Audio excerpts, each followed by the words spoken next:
be the host again. And then if anyone wants to share the link with their family or friends, you can click the button in the top left. We should be good to go. Thanks, Mia. Any questions for Nick while we still have him? No. Okay, great. Thank you so much, Nick. Great. Good luck, everyone.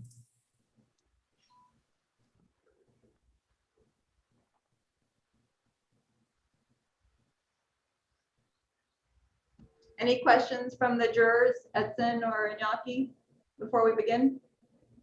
Okay, we shall begin. Jose, take it away. Let me just share my screen. Can you guys hear me okay? Yes, and one thing, I have a timer on you, Jose, and it'll buzz at 7 minutes. Hopefully you'll be done with your presentation, and this is just for everybody, and then it'll buzz at 30 minutes, okay? All right, sounds good. All right, well, my name is Jose Barala, and I'm in Kerry Norman section, second year undergraduate. The title of the project is Private Terrace Public Porch. So here's the project in its entirety in its isometric form, but it's a combination of a semester's worth of work. It started with the design of the horizontal home, vertical home. It started with the design of the horizontal home, vertical home, and sectional home. These designs explore the themes of porosity and the division of public and private space to the use of courtyards. These themes were applied to the collective housing project by going into depth in how the private and public space of the design interact with each other. For site observations. The design seeks to maintain some of the pre-existing amenities found on the site, such as porches, public gathering spaces, front lawns, and dense vegetation. For my intentional community, I wanted to focus on the artist, as the artist tends to live a sacrificed lifestyle that's filled with financial and emotional instability. These issues stem from the challenges of selling one's work and the lack of a welcoming community. The housing project seeks to facilitate the making and selling of quality art while fostering a supportive community. While oriented towards the artist, every person is welcome. The project features places to make and sell art, creating a landmark for New Orleans residents to visit. Additionally, the design continues the conversation of finding a common ground between the suburban and dense urban models. The project's goal was to take amenities from the suburban lifestyle, such as green space and privacy, and apply it to a staffed home system. A precedent that was used was the Courrices-Durand housing project, in particular its use of terraced typology. How it works. Here's the main isometric again, and one could notice the zigzags that form the balconies. And while the common balcony is a desirable feature, this project takes that geometry further by applying a zigzag to its shape. This allows the balcony to have a larger usable space for bigger tables and outdoor equipment, while also having larger windows that penetrate deeper into the unit, allowing for more natural light. More so, this creates a natural privacy barrier between the units. And to kind of illustrate this further, I will share an animation of this process. As you can see, it starts at a regular terrace typology and then expands to the zigzag form.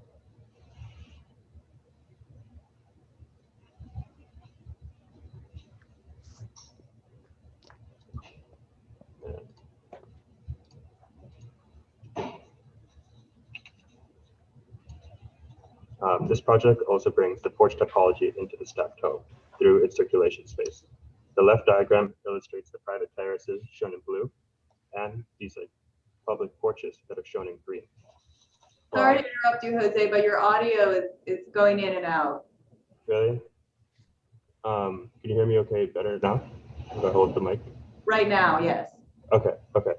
Well, the right diagram shows the private balconies and how the circulation and how it connects to the vertical circulation.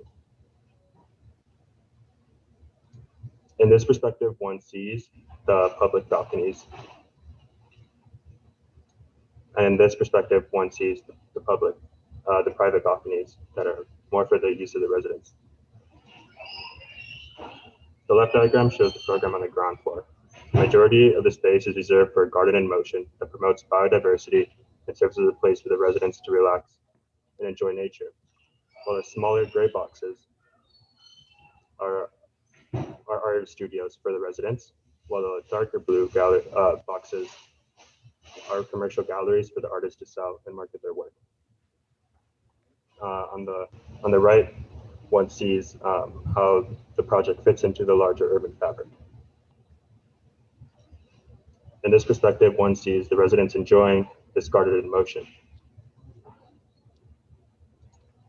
Here is the ground floor plan, which further shows how the artist studios relates to the public park and the galleries connect to the street.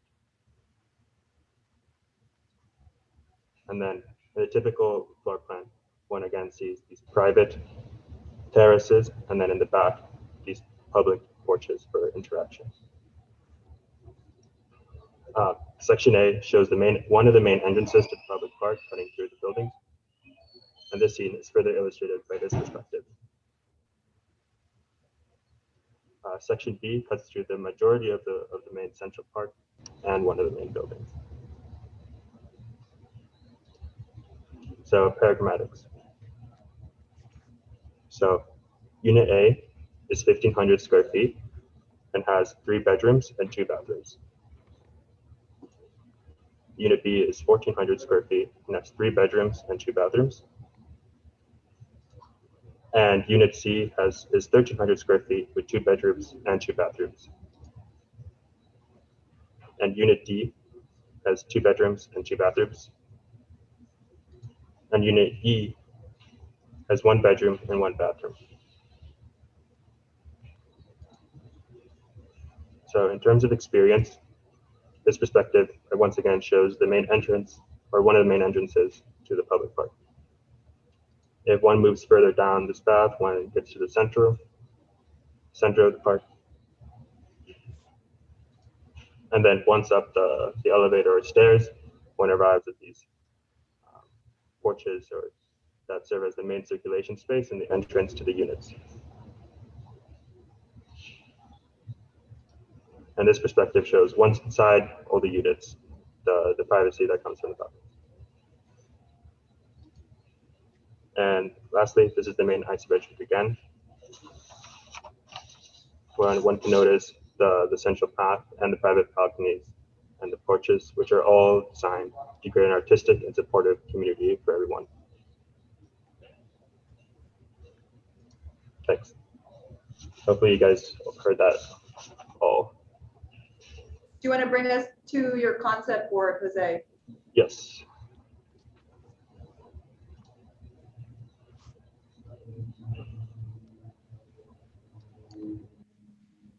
Let me just pull that up.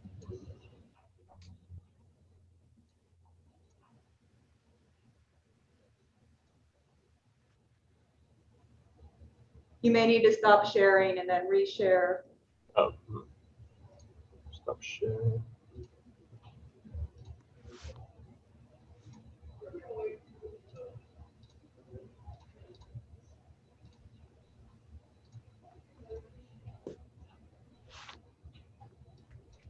The link to concept board is also in the chat so the jurors can navigate that freely. It's a little slow. If you hit Control F, you can type in the student's name and it'll, you can navigate quicker.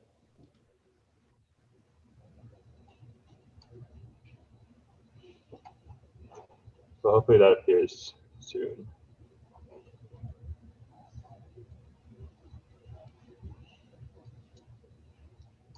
While it's loading, you may want to bring us back to your PowerPoint.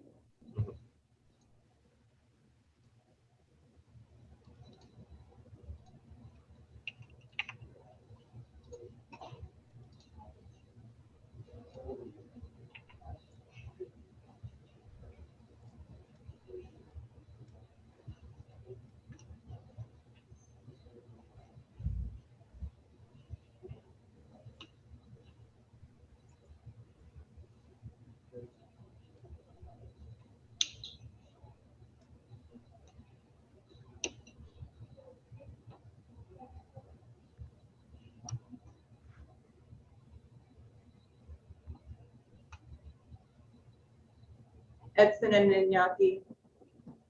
How can we find the name in the concept board? Can you repeat? You hit Control F or Command F if you're on a Mac, and then type Jose.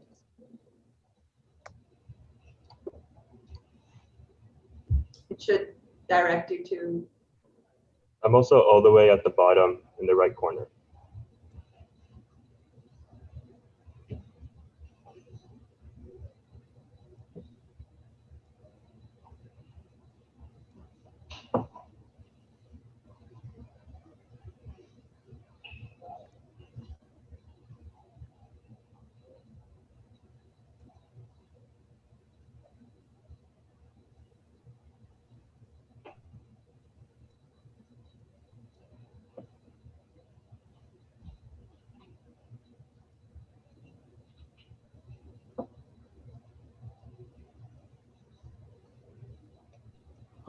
Jose, one question. When you were thinking in how to place the balconies and the cantilever, can you explain a little bit more how you made the decisions in terms of street, inside, and orientation? Yeah, so for the block, I kind of wanted to kind of create like a closed block with like few entrances. And so the buildings were placed in between the pre-existing houses to kind of like create like a intimate space in the middle. And that was kind of how I got the orientation of my buildings. And then the balconies and the artist studios I put facing towards the center to kind of like take advantage of the views of the nature, while like the more circulation space and commercial areas I put closer to the street or like facing the street to kind of use like that space as well.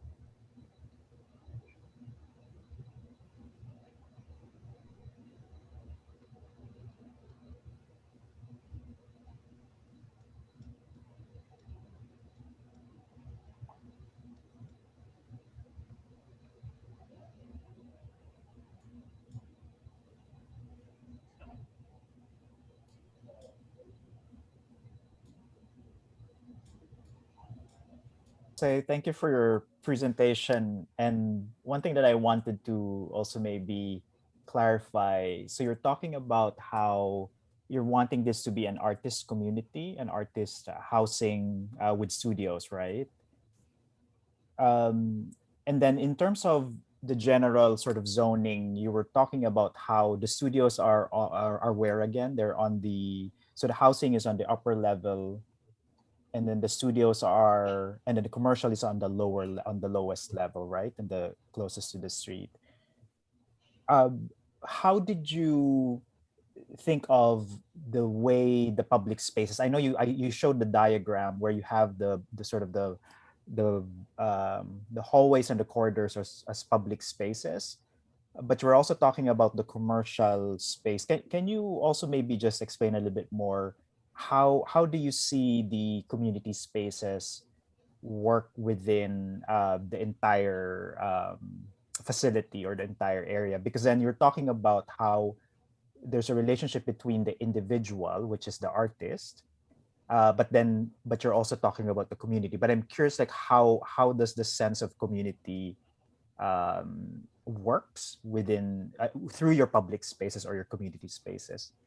Yeah, so I kind of wanted the studios to be kind of like how we have in architecture school, to kind of be communal. So as you can, in like this ground floor plan, you can kind of see the studios all facing inward, and each one of these would be like for a different medium, like sculpture, woodworking, painting, or digital art. And so all those would be shared and maintained by the residents. Additionally, they would have these like really open circulation spaces where you can like meet your neighbors and like kind of like bump into people and say hello. And additionally, the galleries are also run by the artists, and those are like, while they're like for the community to make money, those are open to the public, and so the public is welcome to this project. And that's why while it is like a closed block, it does have these two major openings for visitors to walk through and enjoy the landscape, and also buy the artist's work. So so it is meant to be also an attraction to the local community. But you're concentrating most of the way people would then interact mostly would be on the lowest level, right? On the first floor, the ground level. Yeah. And then because I'm trying to imagine also like how people will interact and in terms of where are the opportunities for them to be able to interact. And so you're saying that it's mostly on the lowest level, on the ground level, although you're talking about the corridors. I'm wondering, do you see all of this interaction just happening on the lowest level? And because there's something about you kind of like as you said, like something like accidental, you're bumping into each other. The hallway, is that an opportunity for that?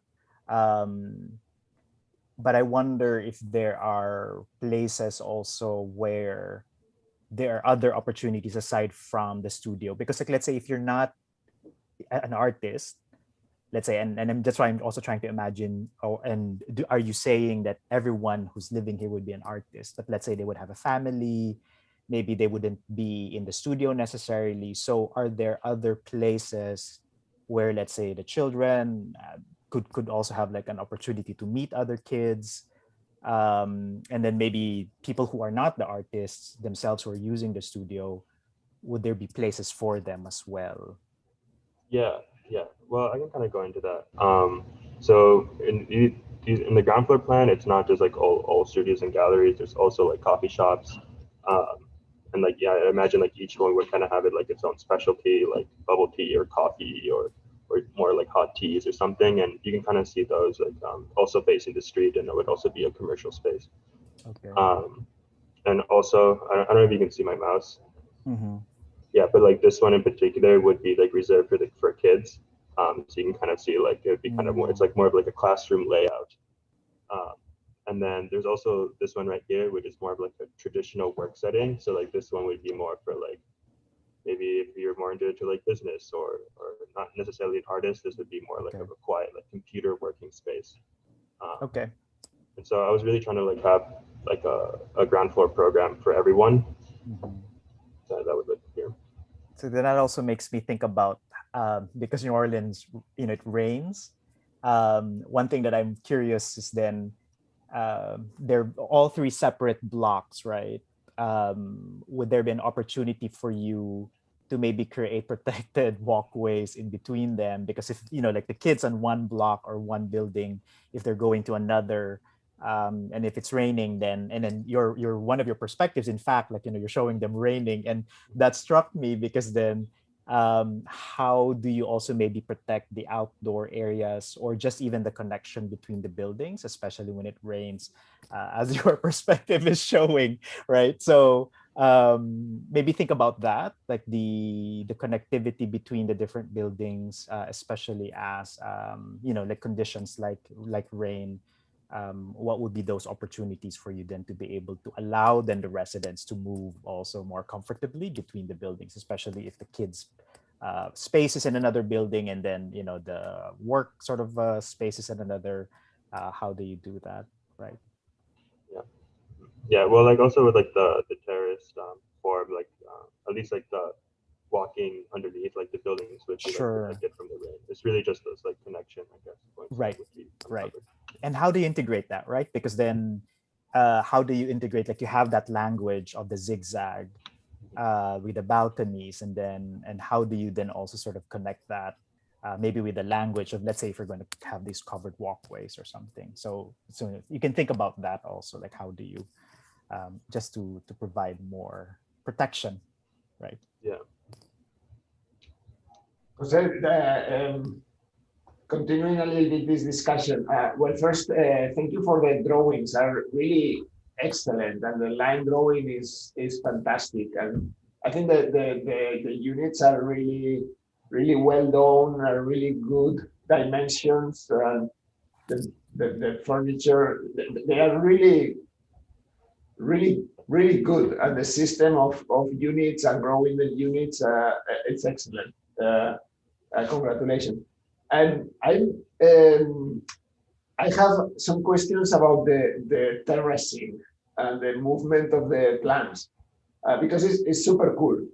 And I think that from the street, that building that comes up to you, but also that protects you, I think it works really well.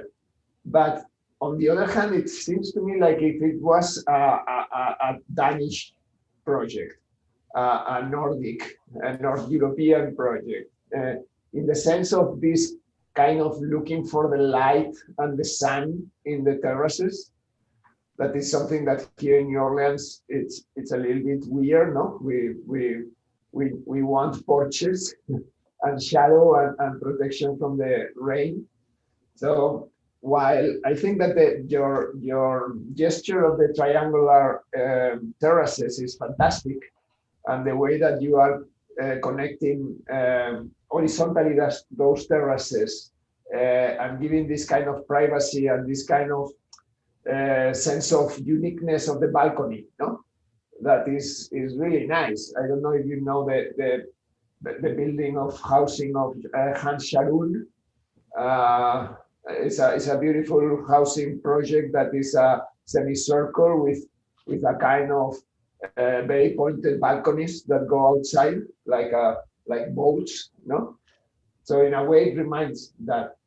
But I wonder what would happen if you were not making the terracing gesture and you would be allowing the terraces to give half shadow, one on top of the other. If you go to the plan,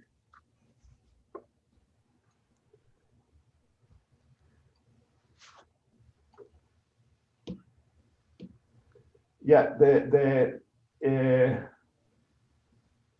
so you have this.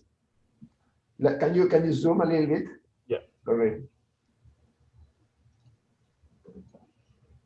Yeah, if you were having this, so this terrace, if you were having a shadow on top of it, it would be like that, no? I'm sure you have worked on all this and tested, no? So you have areas of shadow and areas of sun. I don't know. I'm sure you have trained that, no? Yeah. Well, kind of at first, I was working a lot with like these overhangs, but I guess my decision to kind of just keep it was just like for like simplicity for this exercise and to kind of just like focus on the geometry. Climate, yeah, like it's really important in New Orleans, but yeah, I guess it wasn't like the most singular focus for this project. But yeah, no, if you were just collapsing and pushing this and putting that in vertical, that would be what would have happened, no? So well, just a reflection on that, and then the orientation, what you want to have through the sun or less. And then the other question, if you can zoom out a little bit, is the relation with the public space and the interior of the building. You have talked about a gardening movement. No, it's Clement. I think is great that. My question would be if you had if you could find some opportunities to relate, to guide people to use the vertical element here. I don't know how to find a way for the people to enter, no, and maybe generate different entrances. So the entrance to the interior public space is not only just the widest space in between the blocks, but is somehow guided by the blocks, no?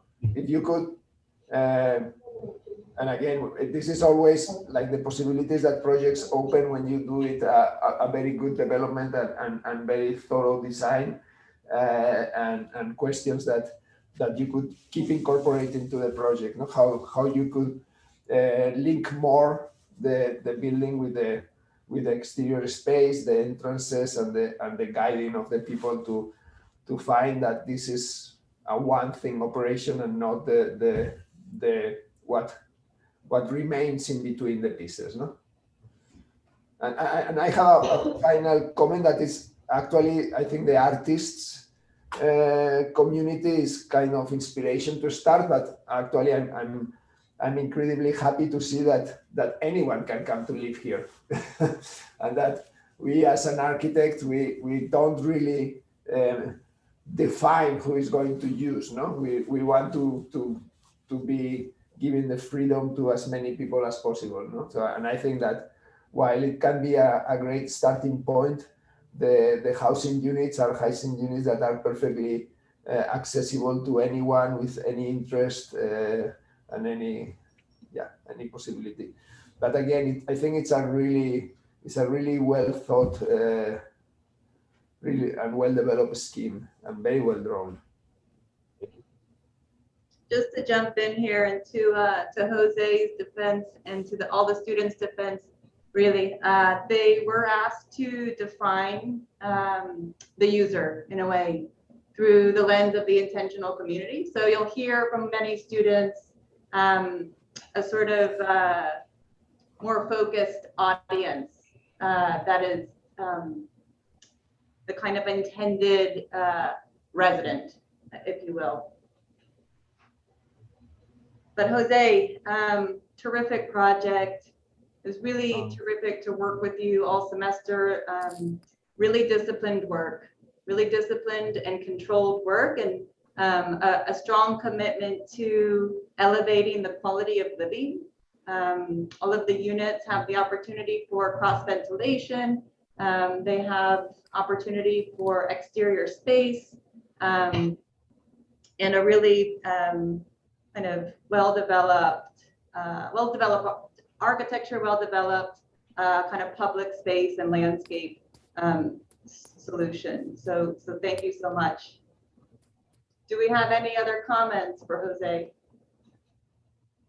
No, I was looking again to the typologies and the different units, and I think they are really successful. And again, the dimensions and the proportions, the unit, the way that you are placing the elements of the kitchen, either in perpendicular or in parallel to the depth of the unit, the way that you are relating the wet areas, the kitchen and bathrooms. I think it's really great, and even the skill in which you have organized the relation with the stair and the elevator.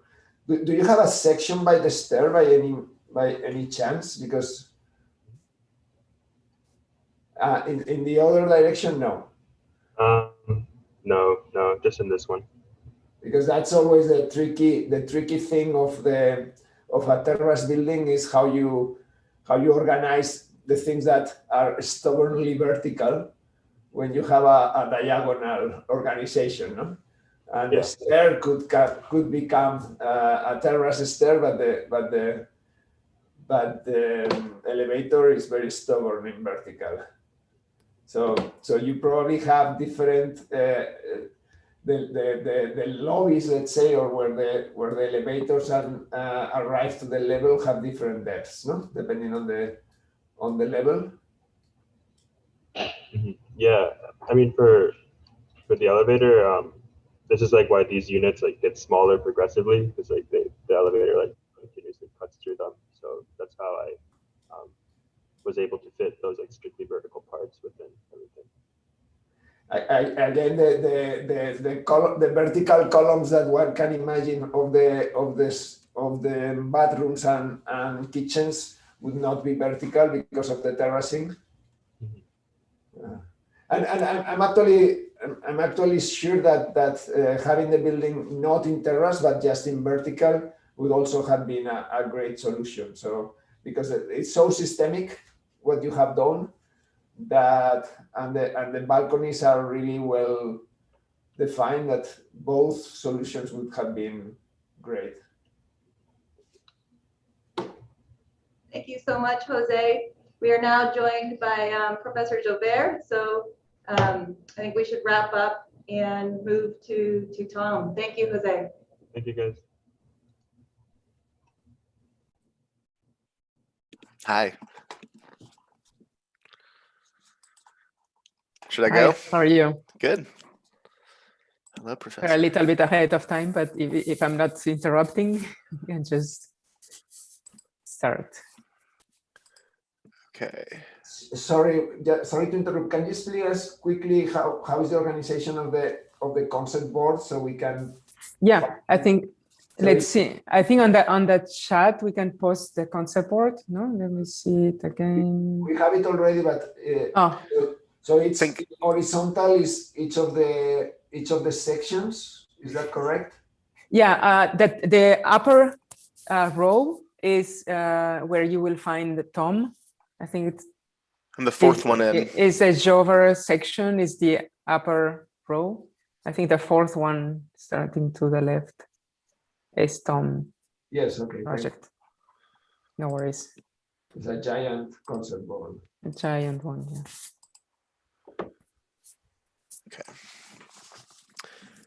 Hello, and thanks for being here. My name is Tom O'Brien, and I'm a first-year graduate student on the 3.5-year track. The title of my project is Artist Proof Village. An artist proof is a printmaking term that describes the final proofs pulled before a set of prints are editioned. This is an axon of my completed aggregation of the densified urban block with some of the surrounding neighborhood. But before I describe how the final project works, let's quickly run through the first half of the semester. We started out by designing 3 homes no larger than 1,200 square feet, the first of which was the horizontal home, in which I explored tilting rooms off of the orthogonal axis. The next was the vertical home, where 5 stories are stacked around a staircase. This for me was an exercise in making every square foot of the home usable living space. The final one was the sectional home, where I combined the 2 previous methodologies of thinking into one. In this home, a staircase diverges into 2 and acts as a backbone for the structure, allowing rooms tilted at a 45 to branch out from the core. The culmination of the studio, as you know, was aggregating these homes into megastructures and densifying an urban block in the city of New Orleans to reimagine the space as shared communal living for an intentional community. The term intentional community is a broad phrase that can take on many forms. However, no matter what kind of community is formed under this blanket terminology, it remains true that the residents of said community share a common practice, goal, or lifestyle. It was up to us to decide the community we were designing for and what their commonality was. I decided to design for a community of visual artists like Jose. This was the block we used in the heart of Uptown in the center of this image, just off of Napoleon Avenue. For the project, 3 property owners decided not to participate in redeveloping their land into mixed income affordable housing, and as such, we were required to design around them while taking them into account. The 3 plots are that of French Truck Coffee, Charlie's Steakhouse, and a residential lot. It should be noted that the 2 businesses on this block are not the only ones in the area. Several restaurants and stores litter the neighborhood. I wanted to expand on this thriving New Orleans locality by adding a cultural node, the Artist Proof Village. My project allows for 12 new businesses to be open to the public, 10 retail spaces available for rent, and 2 gallery spaces for the artists and residents. I used a few local resources as precedents and cultural influences. These are the Bywater Art Lofts, which are buildings that only house artists. To live here, you need to show a portfolio of work. The image on the left here is the famous Jackson Square in the heart of the French Quarter of New Orleans, where artists set up shop every day to sell their work to passersby on the street. On the right is a crowded Royal Street, a street known for art galleries where artists frequently produce their work on site and can interact with their patrons to sell them work. With Artist Proof Village, I combine these precedents and reimagine them, adding precious resources that are lacking in projects like the Bywater Art Lofts, facilities and permanent exhibition space. These are hard to come by as they typically cost too much for up-and-coming artists, but by living communally and sharing these spaces, the cost is cut down exponentially. In the center of the community, with pitched roofs that allow northern light to flood the spaces, are 2 buildings that house art studios on the top floors for the residents, and facilities like wood shops, printmaking studios, and ceramic studios on the double height ground floors. On the 2 opposite corners of the block are large galleries that are always open to the public that rotate the work of the residents. At the top level of these spaces, you can access the 10-foot wide walkway that weaves through the community, allowing upper level access to the art studios and access to the one-bedroom apartments that face interior courtyards. This outdoor walkway, like the ground floor outdoor space, is for communal use by the residents. But on weekends, the village opens its doors to the public, and the elevated walkway, as well as the ground level, act as an open-air marketplace where people are invited to meet the artists and buy their work, as well as tour the art studio spaces. Many of the large 3-story walls are part of a mural program, in which a rotation of artists that live in the village and artists that live in New Orleans are invited to paint a mural. On the ground level, flanking the vertical cores, which are highlighted in red, are communal spaces such as laundry, bike storage, and lobbies. But in addition to space for the residents, there are the retail spaces available for rent, which may act as additional income to support the cost of the shared facilities and communal upkeep. In the interior communal space on the ground floor is access to the 2-story, 2-bedroom units. On the second level, flanking the vertical cores, are large 4-bedroom units. The third level grants access to the elevated walkway, and around the vertical cores are the penthouse units. Some of these units would be for families who need a larger space and who can afford it, but some would be reserved for visiting artists through a residency program, who are invited to come stay in New Orleans at the village and make work, as well as to connect to the community at large. Here are 2 sections that showcase the scalar relation of the project to neighboring buildings. Traditionally, there are 2 types of space in urban design, public and private. With this project, a third type of space is introduced as a sort of threshold between the two, communal space. While some trees had to be removed for the project, new vegetation was added and increased the number of trees. Here's how the project fits into the surrounding neighborhood. This simple collage illustrates the scalar relation of the new megastructure as it compares to existing smaller ones. These next 2 collages serve to show you what a resident's experience might be like in the village, and also depict how the murals might exist in the space. I also want to show you guys the model I'm working with so you can better understand the massing of the project. The 4 megastructures that line the street start as relatively generic boxes on the ground floor. As they rise into the air, they dissolve into smaller cubes that then begin to rotate as they reach the penthouse units.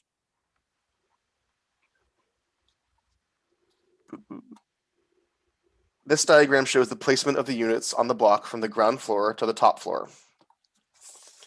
In the village, there are 52 living units, as well as the 4 communal facility and exhibition spaces. It's important to have a variety of spaces so that people of different financial standing can all live in the village. The smallest unit is the 1-bedroom apartment. Following that would be the 2-story, 2-bedroom unit. The next largest is the 4-bedroom unit, which has its own large private patio space.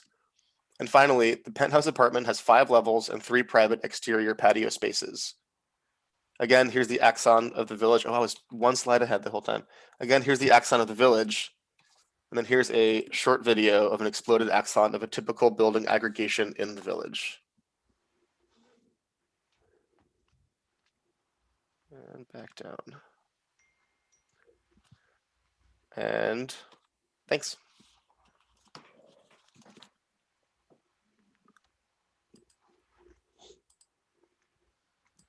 Can you show us the axon and explain again the program in the axon?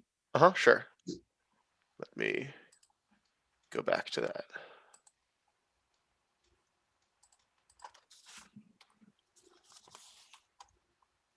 This axon right here? Yeah. Sure. So these 4 megastructures with the tilted cubes flank vertical cores, which house 4 living units each, and the ground floor is retail spaces that are available for rent for the public. And those retail spaces would help finance programs like the facilities, which are on the ground floor. The double head ground floor are like wood shops and printmaking studios and photography studios. In the center, with these triangulated roofs, are the facilities, and the top level are art studios that the artists that live in the neighborhood in the village get to have their own private art studio spaces, or shared with 2 other people perhaps. And then on these 2 corners with the 5 pitched roofs, and then this one kind of flat top roof which connects to the street level here, are gallery spaces which are open to the public 7 days a week, and then also on the weekends open their doors to this elevated walkway to allow the public inside. These flat topped roofs in the middle of the block are the 1-bedroom and 2-bedroom units stacked on top of each other. You have to the end of the presentation, you have an axon where you have the program displayed like black, different colors in case it helps also. Like, not this one. Yeah, yeah.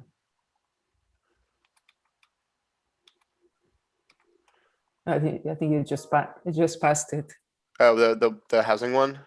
Yeah, the axon with the blue. This. Yeah, gotcha.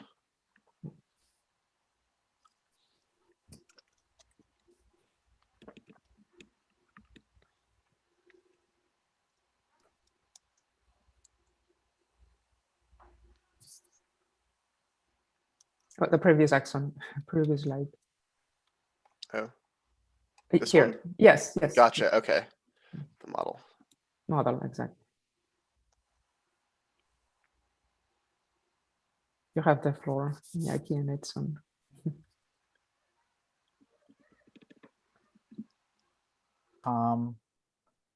For presenting. One thing that I really appreciated with what your idea about the artist community is that then the program you're really spreading it out, and that you are mixing it up so that then it's zoned in different areas of the site, so that then you're almost like creating also like anchors in different parts, right? Because you were talking about like how the galleries, for example, in one corner, but then the housing is also sort of stacked. And then you're also talking about like how the artist studios are also then in the middle. So I think like what I appreciate about how you're mixing it is that then you're creating a little bit more variety also in terms of like how the different zones could be expressed and how they're also connected. So I'm curious also then, because I'm looking at then kind of even here like on the massing, you're expressing in a way the program through also the kind of the volume or the geometry of the structure itself.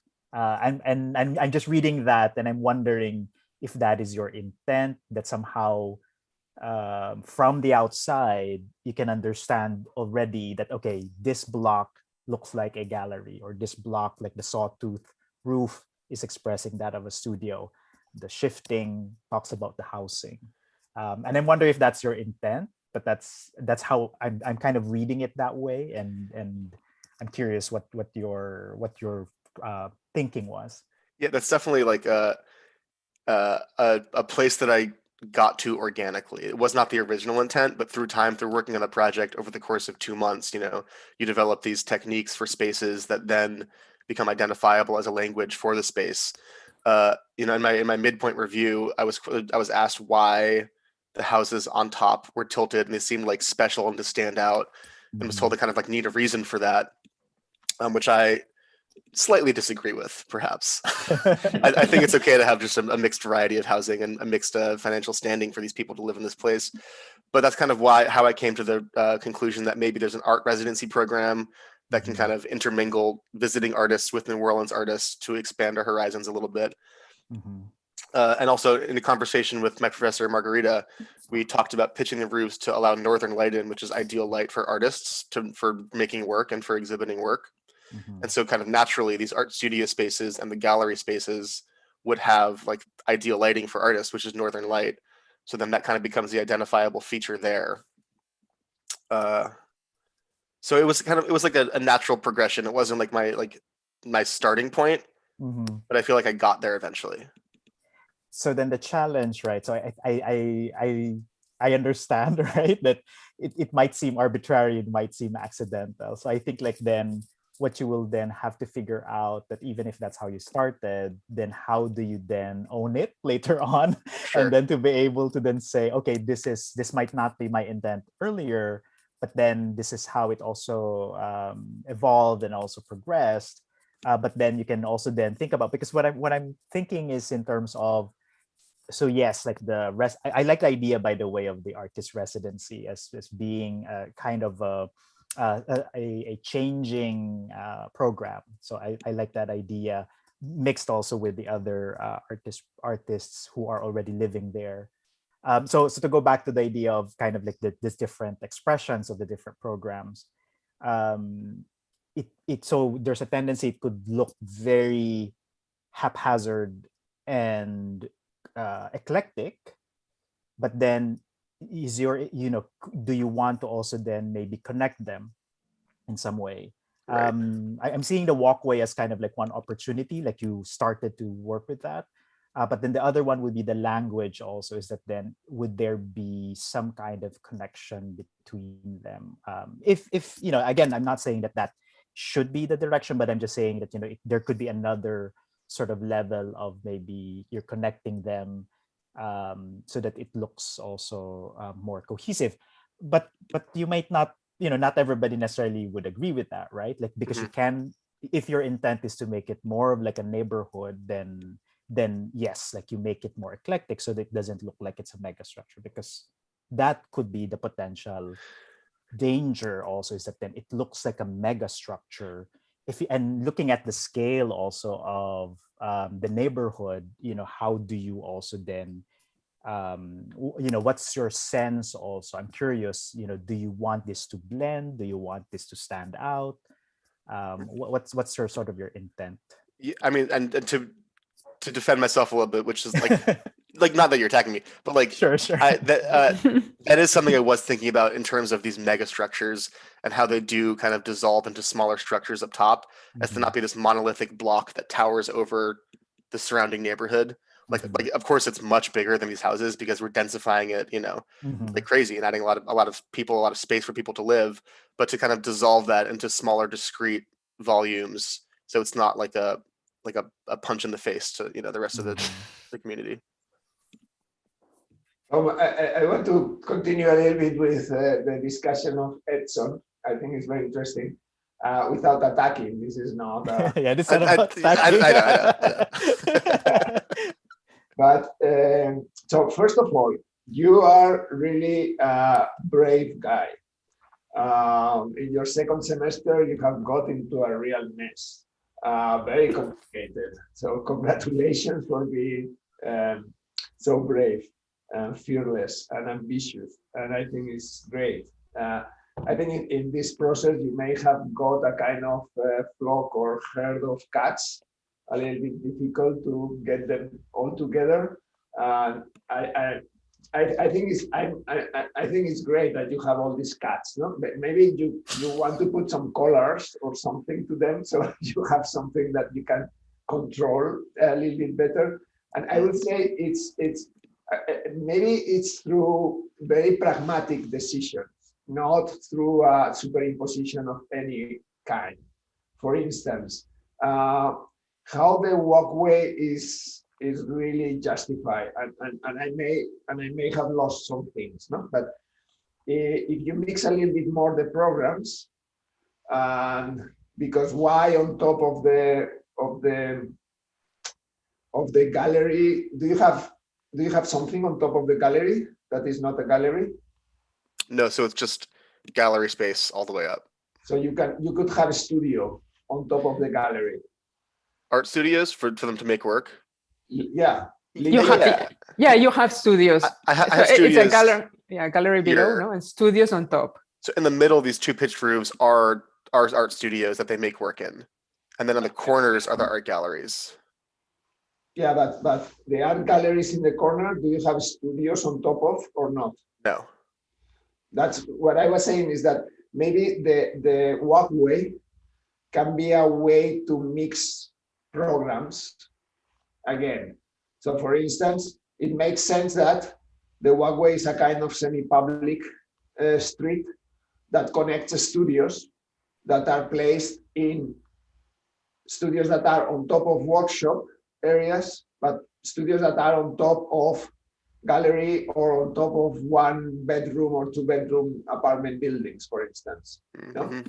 So that would maybe justify better why you have a walkway, and to mix a little bit more things and give you the opportunity to use pictured roofs in different ways in different ones of them. So that's a possibility of beginning to put together again the salad that you have made, no? A little bit of oil and vinegar and something that ties things, no? On a side note, I'm just like perpetually impressed by the metaphors that I'm hearing. I'm just like, you and Margaret have the most amazing metaphors. Thank you. I'm hungry already. It's always food. It's like an egg or a salad, you know.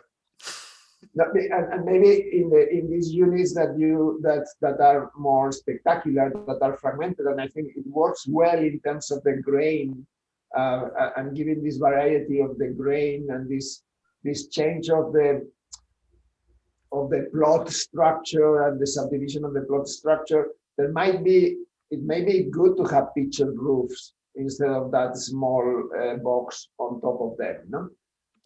You are not mimicking anything, but you are actually solving a problem that a flat roof on top of something that you cannot access is complicated, and you can begin to make it resonate with a different language, a different grain, but again, there's something that again ties things together in different ways.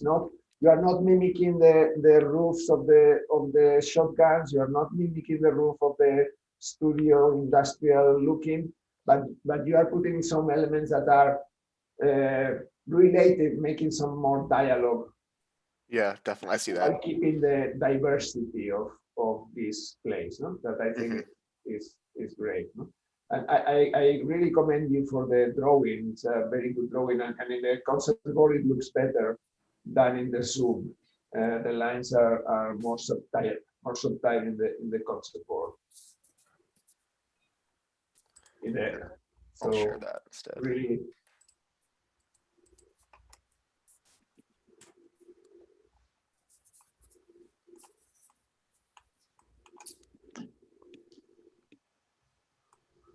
Still actually fascinated, Tom, with the walkway. It's making me think about whether, how do you even push the walkway further? Because right now the walkway is connecting what? It's on is it on the third level? Is that right? It's on the third level, yeah. What is it connecting?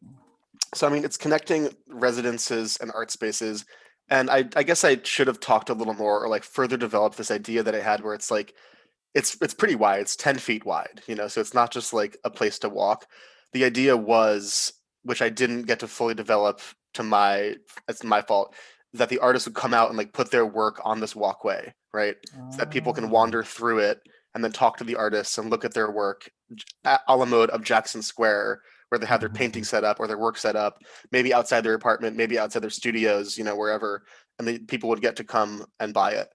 And that similarly on the ground floor underneath it, it'd be a covered version of that, so that you can put your work out under there. And it's like just like a fun weaving little like nest kind of that people get to wander through and explore. Maybe people are selling food out of their house, and have a little table outside for people to come eat at. So it's like less, it is partially circulation, but also partially like to make it like a cultural node, It's the elevated street, no concept. Yeah. Right. But how do you access that? Yeah. So you can access it either through these gallery spaces. You can walk in on the ground floor to the gallery space and go to the third floor here, or you can wander into the neighborhood through these access points. And then there's stairs that go up or elevators that go up. So there are elevators. Okay. There are elevators. And ramp, no? And there's a ramp. Yes, this long A ramp. Okay. ramp. Okay. And Really this ramp is very in the middle. How do you find this ramp? Is there a chance to connect with the street? Yes. Because it's a street that is quite hidden from the street. It is hidden from the street. The whole project is very interior facing. And I guess I didn't really, the only access to the elevated walkway from the street would be through the gallery spaces, or you walking into the community to walk up the ramp or the stairs or elevators. Yeah, because that's what I was wondering, is that then, because I really appreciate the idea of that you're creating another public space that's elevated. So you're multiplying the public spaces. the challenge, however, is that, let's say, when you're on the outside, how would you know that it's happening? So Mhm. is there a way for you to signal that, yes, for example, like the ramp for outside rather than inside, so that then it's easily seen? Or are there moments where, because I'm wondering, let's say if you're just walking by, and that's sort of the idea of how, like, for example, Jackson Square, right? You're walking by as a tourist or whatever, and then you see it. So, but in this way, it's elevated and you might not see it. So I wonder, like, would you be able to see it from the street? Would you be able to have a glimpse of it? Or are there moments where the walkway, let's say, becomes larger at the ends or towards the exterior? Does it open up like a larger platform where, so then people can see that there's activity on the third level from the street levels, and like, oh wait, like there's something going up there, then maybe I can go up and see that, It's a great point. Yeah. um and so, because I think it's such a great amenity for the community, and then it's also a great commercial space. It could, and I like also the kind of multifunctionality of it. It's not just a walkway. So I mean, I think one thing that can be interesting for you to explain when you explain your project through temporality. I think there is a temporal dimension to it that makes it, sometimes it's open, sometimes it's closed. So this ramp, it's open through the mouth of these different galleries that are in the street that are saying, that's open. And if not, it's quite collective in the end. It's not a public space all the time. And that makes a nuance of time and management and all of these things. So it's like open house kind of thing, it's an open house, open block type of thing that occurs time to time, and then it's in an enclosed block sometimes. Right. I mean, I think it is an interesting point that, like, how would people know this is happening? But at the same time, like 5 out of 7 days of the week, it's for communal use only. And so some level of privacy is appreciated, where it's like you don't always want to be on display, but like you want to be able, like, if people know, it becomes a thing on the weekend, let's go, take my friends that are visiting town, go see the Artist Proof Village. And but it's a good point. It's like how would you find out about it, right? So, and that's always the balance, right? Like, as a public space, and really it is in private property, so you also have to think about that, right? It's not truly public in the sense that, yes, people can come in, but it's really within a private property. And so then how do you balance between that sense of private and then sense of public, which is challenging, right? And I think like you're doing it, and so just think about it also further. Yeah, I think it's a little bit delicate, and I mean your project has so many things that at some point one possibility would be to edit a little bit, and I don't know if how the walkway, again, if it was connecting more studio spaces, for instance, that are on top of other things, that would be something. But one of the things that would be interesting is to see you can integrate it more in the buildings, as opposed to something that is just attached. So that the building has a sectional change that becomes this street, because if not, you are somehow occupying a lot of open space through that elevated shadow, that you are placing, and it creates a probably, if it was in a sectional move in the buildings, you would have given all this extra without minimizing the quality below, instead of having all these overhanging things that are attached somehow. They are, I don't think they are thought as a kind of protection of what happens below. They are just attached, So maybe the sectional move could be a way of integrating it better. Right. But again, there's so much that you have placed here that is quite remarkable. one thing that you may want to thinking further in the future is how you open windows and how you have a strategy that is not just punching holes Yeah. that are intentional in what happens inside and you want to connect the outside, or what are the compositional strategies for that to be an intentional opening and not just this kind of drawing that the kids do of the house with the two eyes. Yeah. Yeah. I know fenestration is something that's always like push and like it's like something to always keep in mind, but it's like, I don't know.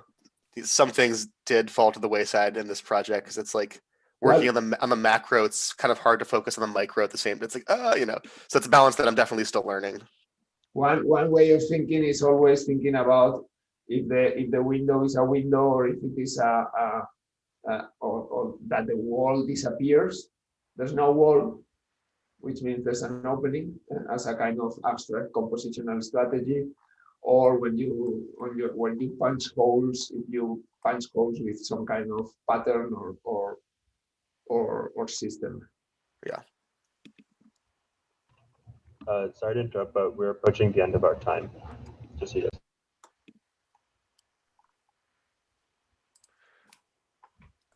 Great. Well, thank you guys. Thank you again. Very brave, Tom. Thank you, Tom. Thanks for the comments. Much appreciated.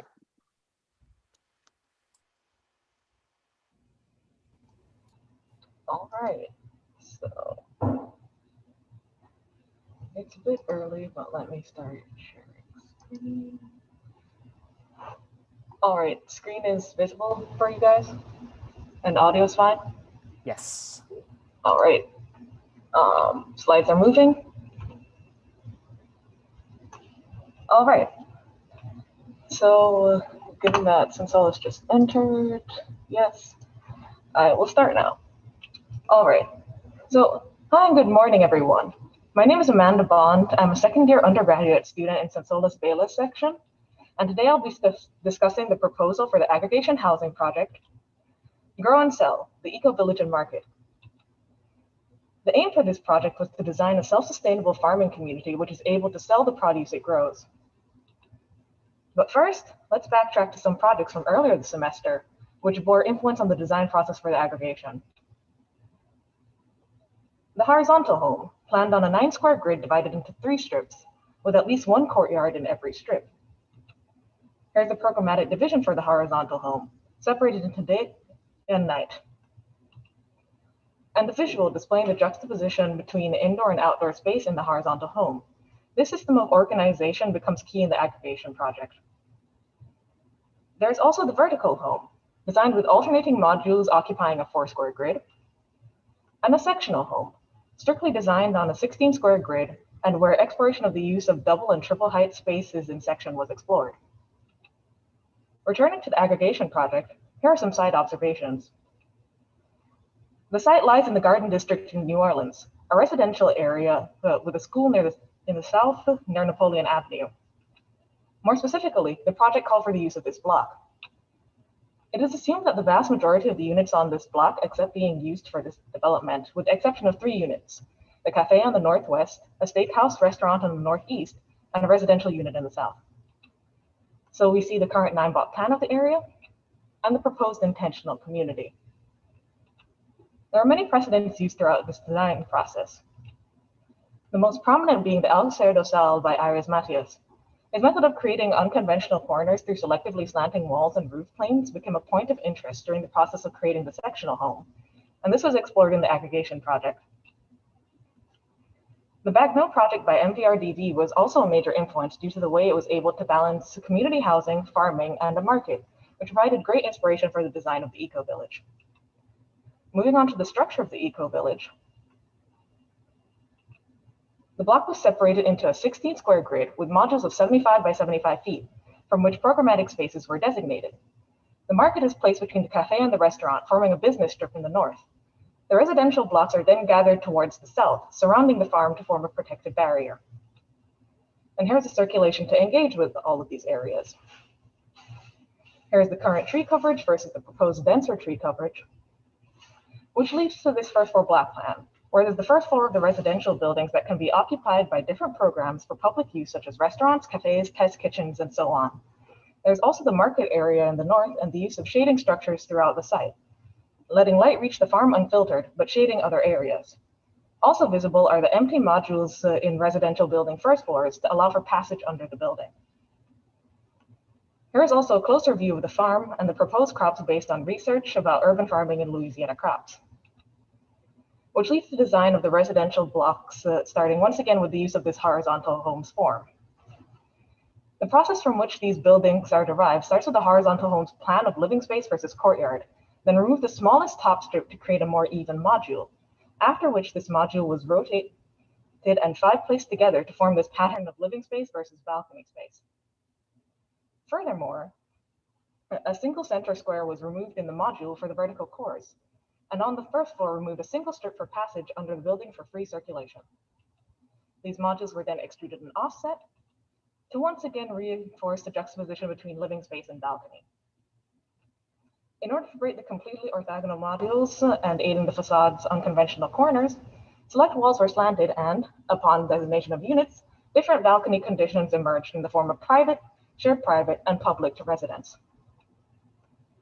Zooming in on the first floor of the southern building, vertical cores and passage under the building are clearly seen between the commercial spaces. And then the second floor, the beginning of the residential units. The third floor, where the duplex typology begins to appear. The fourth floor, with a continuation of the duplex type. And the fifth floor, which is exclusive to the north and west buildings, so that the south and eastern buildings are shorter to allow light to enter the farm, but for the market on the north to be shaded. There is a southern section which reinforces the balcony versus residence pattern, as well as an eastern section, and an overarching section of the buildings in context from the south, which leads to the experience of the project through the use of perspectives. One taken from a fourth floor balcony of the western building, one from the farm, the end fourth floor balcony of the western building, one from the market, and passage under the southern building, which then brings us to unit typologies. Here are the breakdown of the 60 units, with the smallest being a 480 square feet, 1 bedroom, 1 bathroom space at 18 units, and the largest being a single large duplex type at around 2,000 square feet with 5 bedrooms and 3 bathrooms. So here we can more clearly see the smallest unit using a single module, the first medium unit taking advantage of a double module, other mid-sized units using double modules, the first instance of the triple module forming a larger mid-sized unit, and another triple module variant. Then we have the introduction of the duplex type, with the first duplex using 2 stacked single modules, the second duplex with stacked double modules, and the third duplex type, also the largest possible unit, stacking a double module onto a triple module. And here is a sample organization of these models, ranging from the 2nd to 5th floor. Here are the unit types in section, once again seeing the first floor as a commercial space. And another section depicting the organization of typologies. And so we return to this axon. And lastly, we have the exploded axon, where we can see the use of slanted wall and ceiling forms to reinforce that facade with unconventional corners.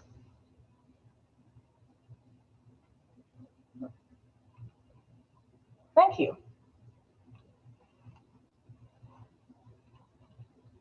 All right. So if you guys want me to share this or share the concept board, whichever. Yes, please, if you can put the concept board up. All right, concept board it is.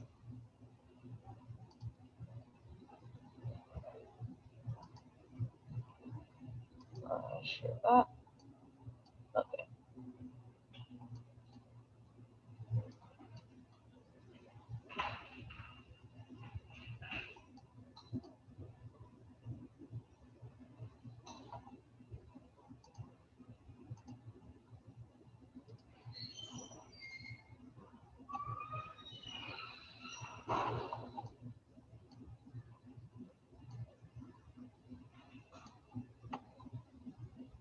Amanda, sorry, we need some time to understand the complexity of the system that you have here. No No problem. Take your time.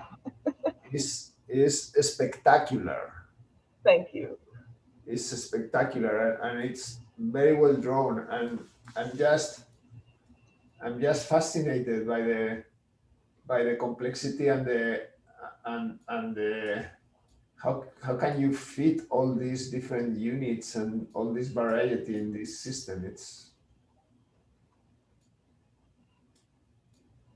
Exactly. That's also my first impression, is that I'm just amazed by how well you fit all of the different units, and how they're it's creating this variety. So that's really amazing also. it's really quite impressive, the I think the appropriateness of the deep shadows. And discovered terraces of deep shadow that is so appropriate for the sun and the rain in this place. I think that's really fantastic. So you have been able to relate all the openings of all the spaces through these terraces and show only blank walls in the surface, no? Yeah. Yeah, so every opening, like let's go to the second floor plan. Yeah, so each unit gets its level of privacy with its blank facade, but then it also has access towards outdoors with these variety of balcony spaces that can be used for a variety of purposes with different levels of privacy.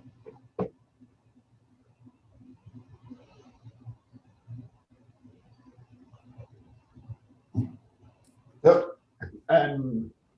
yeah, I'm still without words. And the spaces of the units, I think, are really good in terms of size and proportions.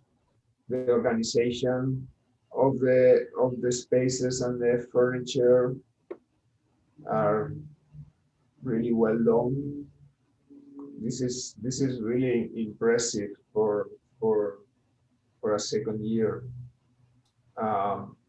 I just have one thing that it's maybe two things, and now I'm asking too much. But if you go to the Axon, for instance. All right, let's wait for that to load.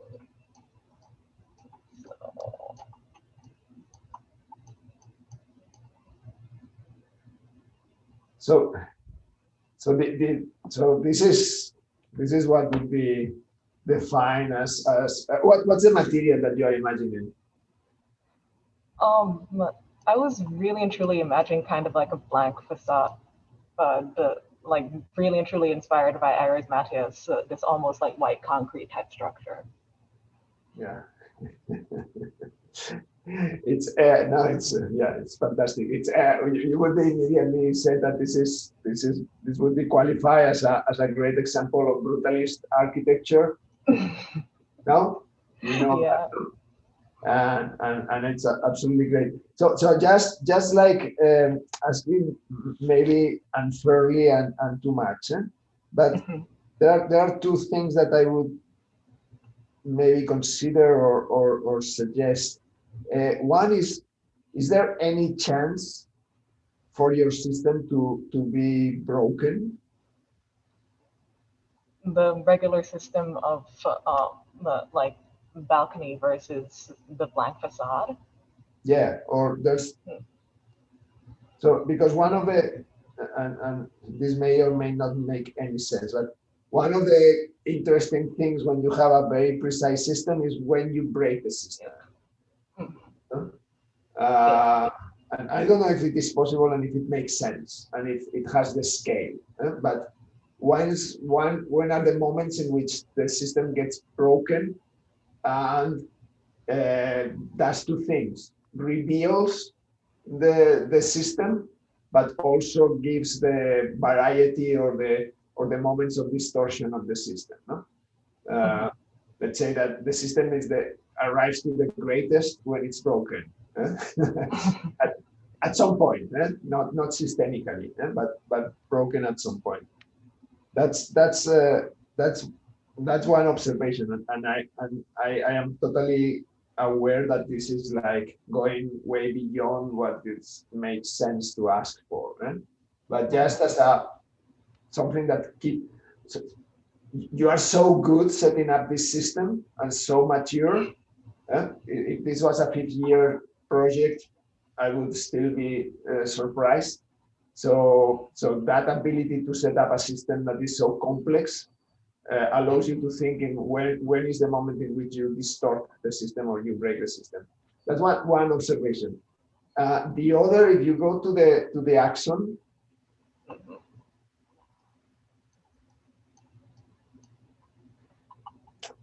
is how you talk to the city. Right now, this your system is incredible, is basically infinite. It could be extended. These bars could be like 3 times longer, and it will be working perfectly as well. No? And the question is how this talks to the city. No? And the question for me would be if there are things that happened in the corner, for instance. And I wonder if vertical access, for instance, could be something that creates a kind of dialogue with the city, and the capacity of moving up in the stair, for instance, in the corner, and being part of the cityscape, no? As opposed to finalize the module wherever, because the system allows you to finalize the module wherever you want. No? If someone says, "Hey, I need I need an extra piece of this sausage," you extend the sausage and you cut later.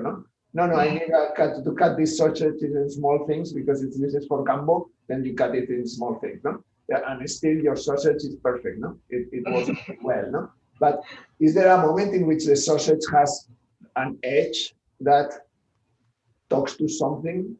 That would be the question, and I don't know if it is possible, but it would be interesting to explore how you can anchor these pieces at some point in the corners of the block, for instance, no? in the city. Again, this is like maybe asking too much. No, it's definitely something to think about. Yes.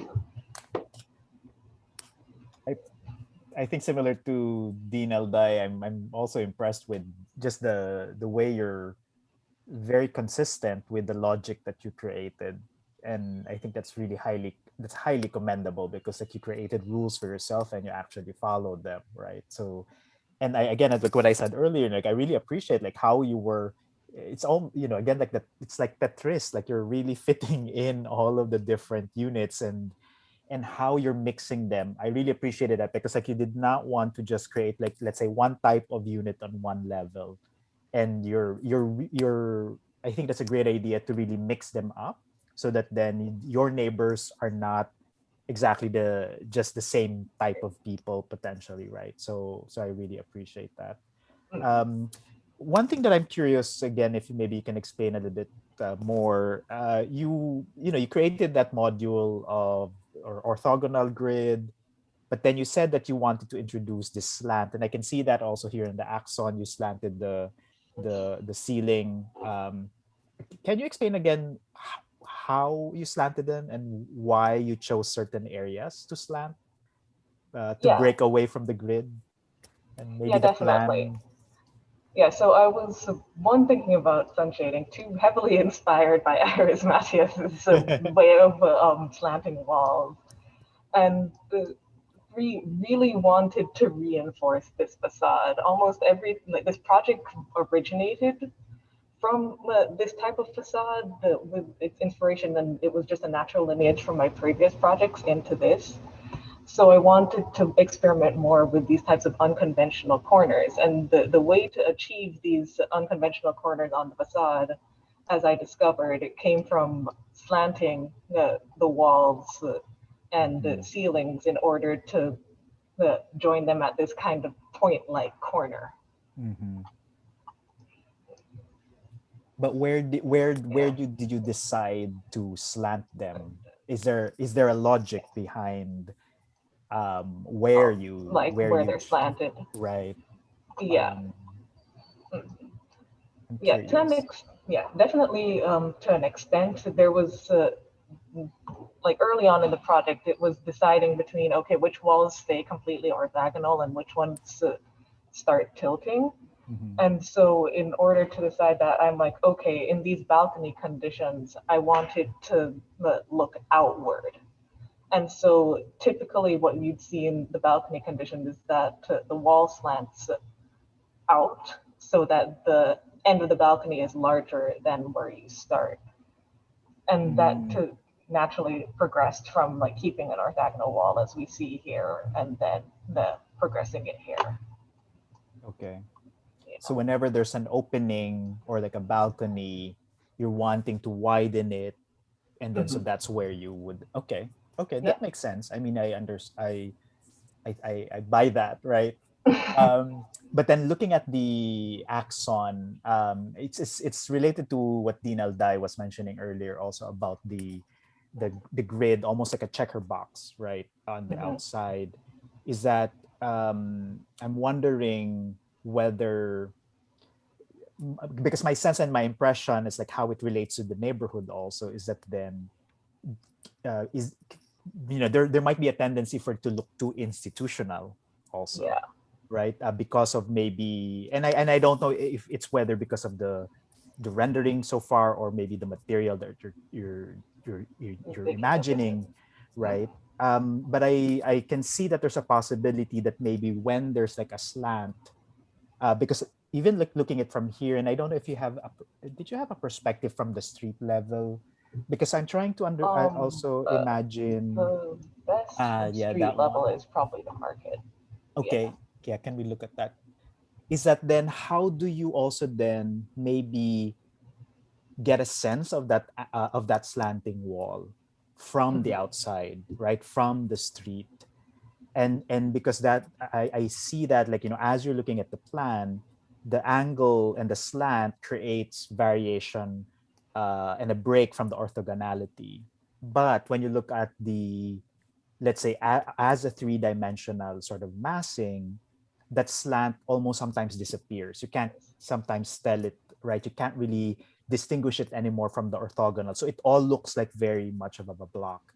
And I'm imagining, one way you could do is like, do you change the material on the moments where there may be the slant, so that then it also reads that slant is different from, because if you look at this perspective, right?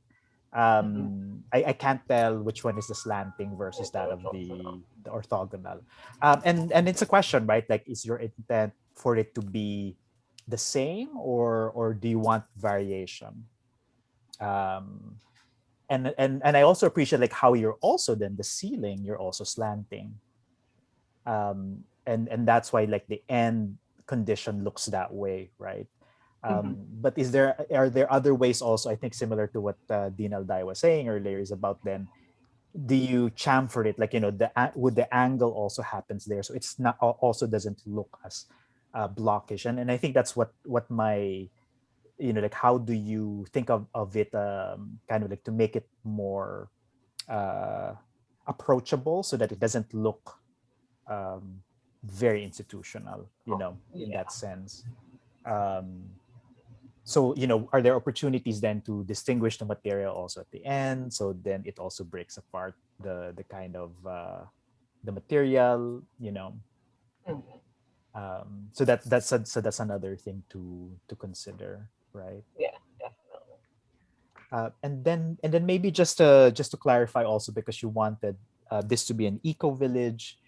I'm curious, like, what happens to the roof, like the flat roof of all of the buildings. I because I'm seeing that you're evolving the gardens, the on the lower level, which is great, right? Like, because it really creates sort of like a park-like setting in the middle. I'm just wondering, like, did you consider planting also and having farms on the because it's like it seems like a very large area which can Yeah, it's a very large unoccupied area unoccupied, right now. right? And Yeah. when it rains, that's also potentially like a place where because for rainwater collection, but then it also then feeds maybe into a farm that's on the ceiling. I'm sorry, on the roof, and then maybe the perspective. Did you have like moments also where you have planting on the balconies? I thought I Yes. saw. Yes, that happens on the second and fourth floor where we have this really large balcony condition as you come out of the vertical floor. Yes, I like that. So I wish that could also show up on the Show- perspective, Mhm. right? So where there may be some moments where you have green. Yeah. I mean, it doesn't mean. I'm just reminded of Stefano Boeri's vertical, sort of forest in Milan, where you have trees sort of like. I know that's not what you're hoping for, right? But like just in the perspective, like how do you also that's another way like to break up some of these the checkerboard, Yeah. But think about the roof. It's such a big area. It's, Amanda, that's absolutely true. But I also really appreciate your crudeness and your your architectural brutality in the best. I'm not trying to make this up. I'm not going to be nice to anyone. I'm going to do a piece of architecture.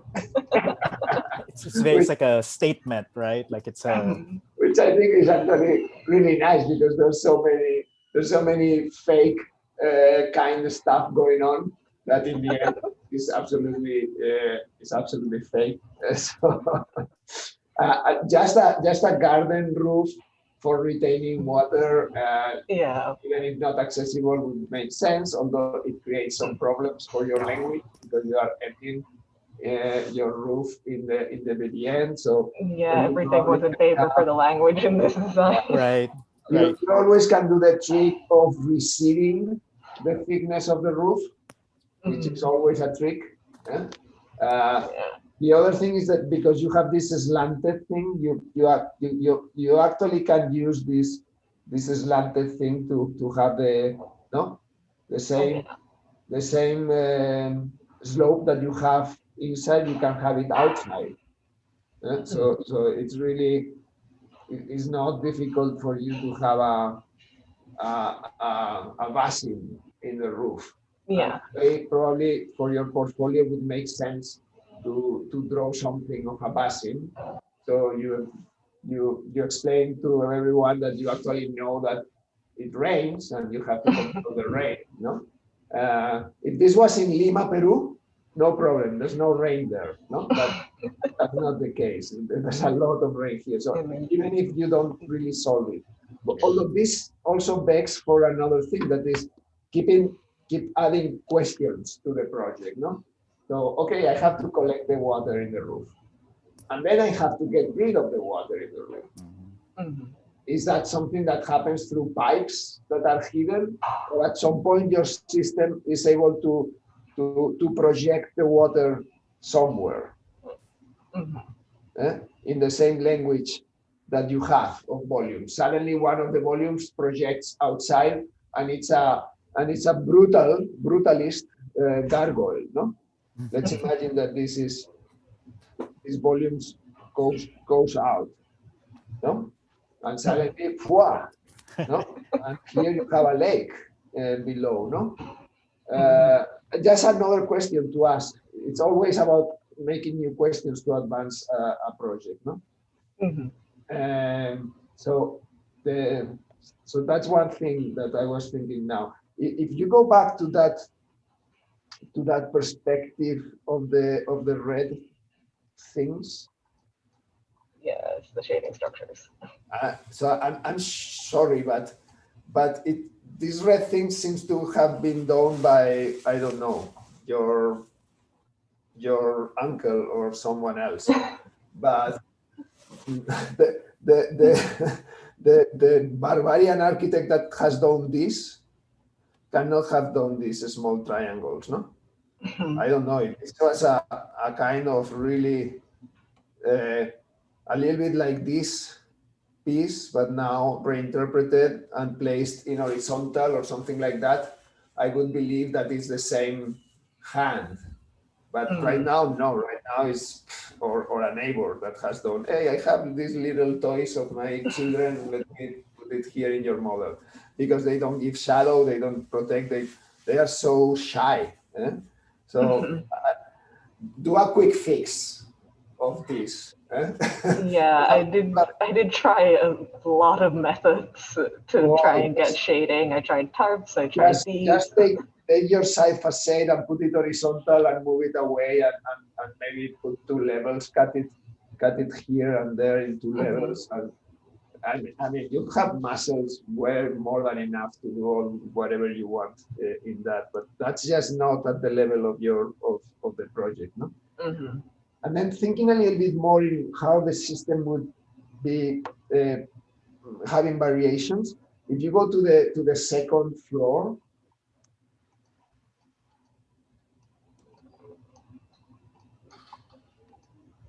here.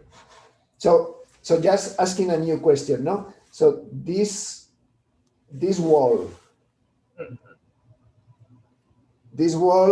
is in front of this. There's plenty of space, light, and everything entering. This wall is just because of the system. Yeah.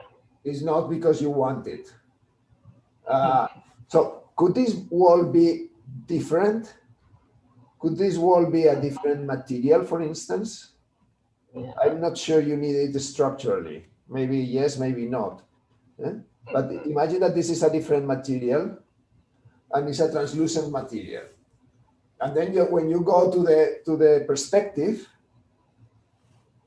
can you go to the perspective? Like, Yeah, any of them.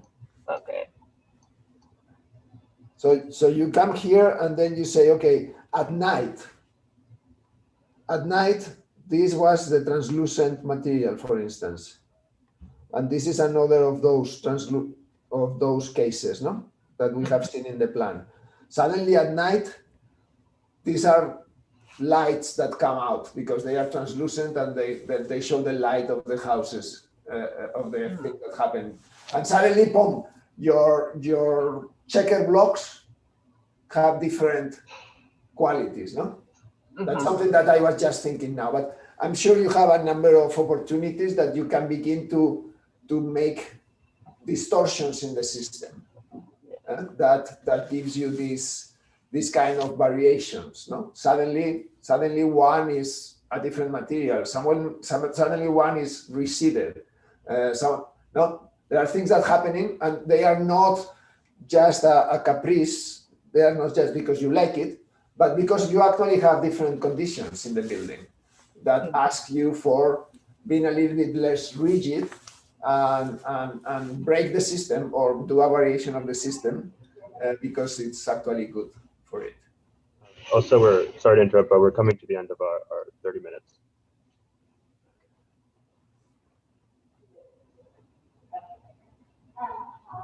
I mean, spectacular, Amanda. It's like it's like you have done like 1,000 push-ups in 10 minutes. Very impressive. Good Yeah, work. thank you. Thank Good you. work, Amanda. All right, let me stop sharing.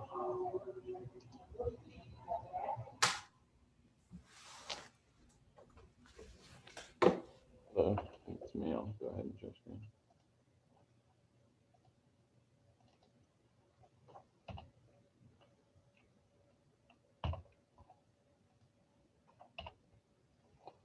You'll see that? Okay. My name is James Bochet. My professor was Andrea Bardon. The title of my project is Fractured Connectivity. Here is the main axon. So this project layers 3 design concerns to create a community. First, we'll talk about private and public social interplay, which connects to the 3 previous homes we designed. And starting with the vertical home, which was largely an exploration of the promenade and the stair as a design object, keeping that continuous, but rotating the private spaces out to allow light in and keep the private spaces private. Next to the horizontal home, where we were tasked with bringing exterior into the home. And I thought of these exterior places as thresholds to the private spaces.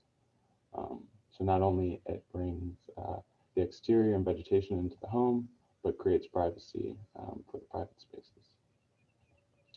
In the sectional home, I decided to continue this exploration of private and public domains, but this time exploring them sectionally with shifting floor planes and tailored private spaces to both to a family with both the parents and the children and a large shared common space. And here you can see cuts through those various spaces from the private, the shared, back to the private again. And with the porch assignment, I saw this dynamic further in New Orleans, with the porches acting as a threshold from the public space into the private space of the home. And obviously this is a hugely cultural endeavor for New Orleans. So how do you bring this to 60 homes on a single block in New Orleans? Taking a step back, looking at our site in the Garden District of New Orleans, we can see as representative of the urban grain of New Orleans, where it has this sort of spiraling fashion, where this is due to a number of reasons, but mainly due to cross ventilation and creating a sort of microclimate that actually cools the whole block. So it's important for me to keep this in the project. But this creates a sort of condition where the porches face the street like so. And an important design move was to actually open these homes up, bring the streets and the porches inside of the block, and add to the porosity of the housing development. So we can see the massing and then the proposed strips of semi-public access points in line with the urban grain. The second consideration was thinking about the edges of this project. So it was very important to yield to the, start with the massing, then yield to the existing vegetation to create this sort of organic edge that strikes through the unit and creates unique units. And then porosity, bring that vegetation that's left back through the units. And then lastly, a public park with all of that green space that's left open for both use for the public and for the units themselves. And here you can see the side plan of both of those 2 layers layered upon. You can see the grain that's left continuous and the fractured edge that's yielding to the existing vegetation. Here you can see in a bit more detail in the ground floor plan how these units are frayed at the edge and left unique. And here you can see in my first section the elevation of that organic edge as sort of a frayed edge that creates balconies, porches, and allows light into the units, as well as the shared walking spaces. And lastly, with the porosity that's created in the system, I sought to make use of the water management. So here you can see in this zoomed up sectional axon how the water can move down the structure and be harvested. It actually moves through these planters that exist in the system and is filtered by the time it reaches the central part of the unit, and then is available for use for the whole unit, which the clean water is available for use for the whole unit. And then thinking about this community, so what's left after these 3 layers is a community that has a focus on urban integration, is open to the urban grain, and it has considerations of environmental, ecological performance, and concerns of sociality. Here you can see in this section, again, all those layers kind of added on to each other. And talking more about the units, I have 60 units, 10 large units, 12 medium units, and 38 small units. Here is the ground floor plan, to the second floor plan, and the third floor plan. And looking more in detail at the typologies, we'll take this corner of the block, which the aggregation is the most developed, and all the units are represented. You can see here the porches that are created. So first talking about the access and circulation, so you could enter from the street, and this kind of secondary street is created. From there you can go, leave your bike, or go to the vertical circulation, or go to your unit on the ground floor block, or to the public park. Here will be diagrams showing the porches for each unit, which is very important, that each unit has a porch connecting to a larger social space. Here you can see those porches relating to those shared spaces. And next we'll look at the large units, which are on the urban edge of the block, and are 2 stories, and 3 bed and 3 bath. The medium units, which are 2 bed and 2 bath, and exist on the organic edge, and are mostly 2 stories. And then the small units, which are 1 bed and 1 bath, and located in the inner part of the block, and on the top.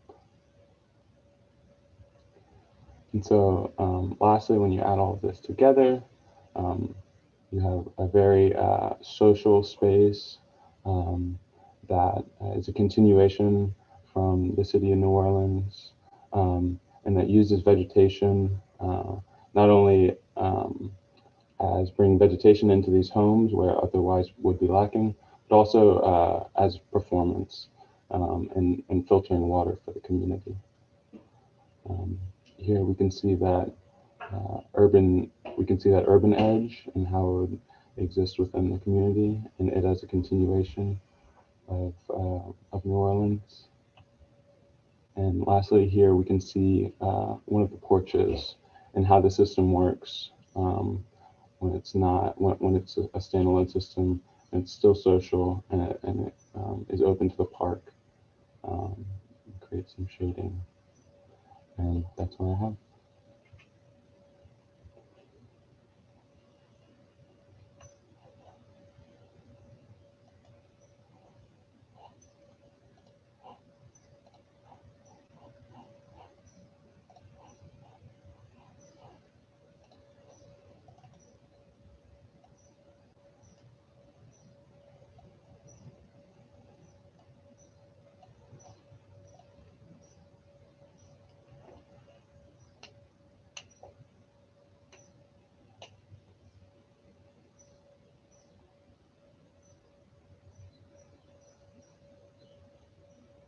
James, can you zoom in that plan, the ground floor plan? The elevators, where are they? Are they in this? Yeah. So some of them will be elevators, and some of them will be, I don't know, closets or something, no? Because there are way too many, perhaps, no?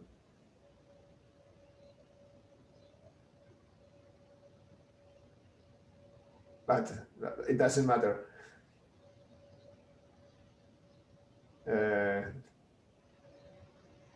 I have a question here, and then a question maybe for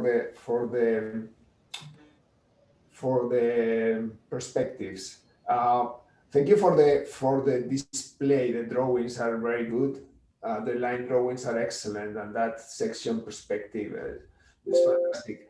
I think your strategy of the carving of the masses, it's a really beautiful strategy and very effective.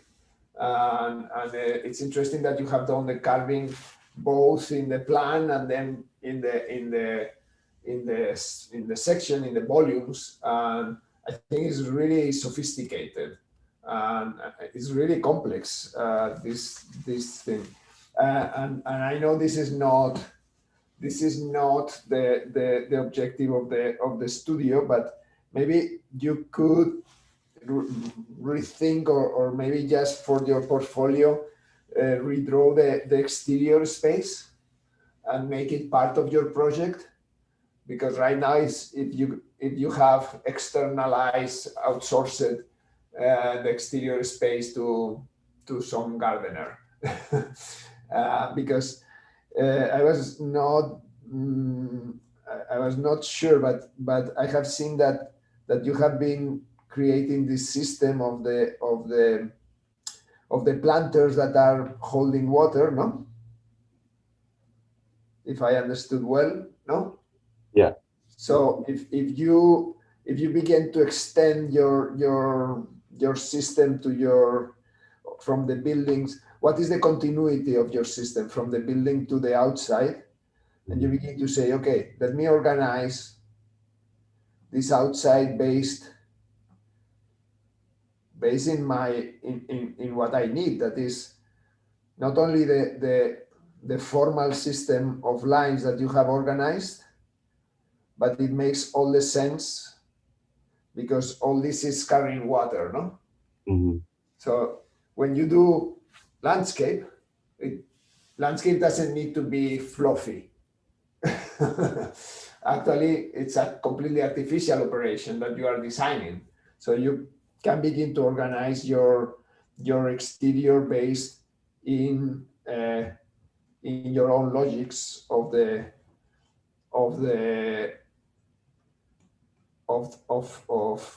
your vegetation, but also of your water, no? Mm-hmm. And your water may want to be doing things like this, no?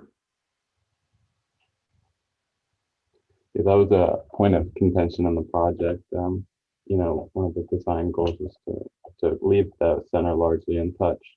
And so it was difficult for me to understand how much I, design, how much I kind of draw my hand in the center. But that makes a lot of sense. But you are designing. So once you are designing, Yeah. you just have to commit, no? And just ask for what the project needs, what the project wants, no?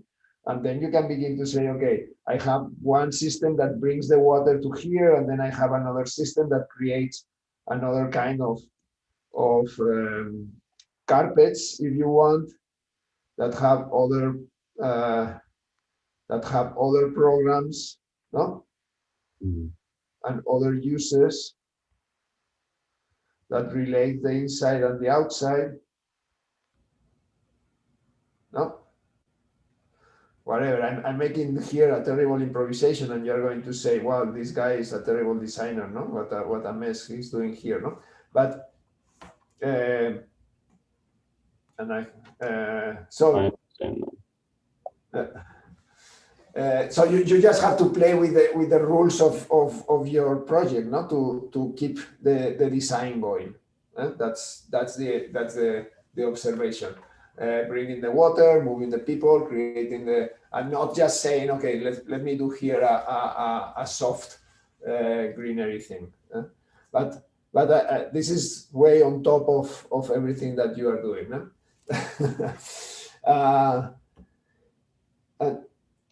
Yeah, and okay, I stop here and I continue later. Edson, sorry. Not a problem. James, thank you so much for your presentation. It's such an elegant solution. I really appreciate and I commend you for what I see as the sensitivity to the neighborhood. I really appreciate like how you dealt with the scale in terms of like how you were, I think we're very conscious of like how it would relate to the street and also then to the neighborhood and to the other blocks that are next to it and adjacent to it.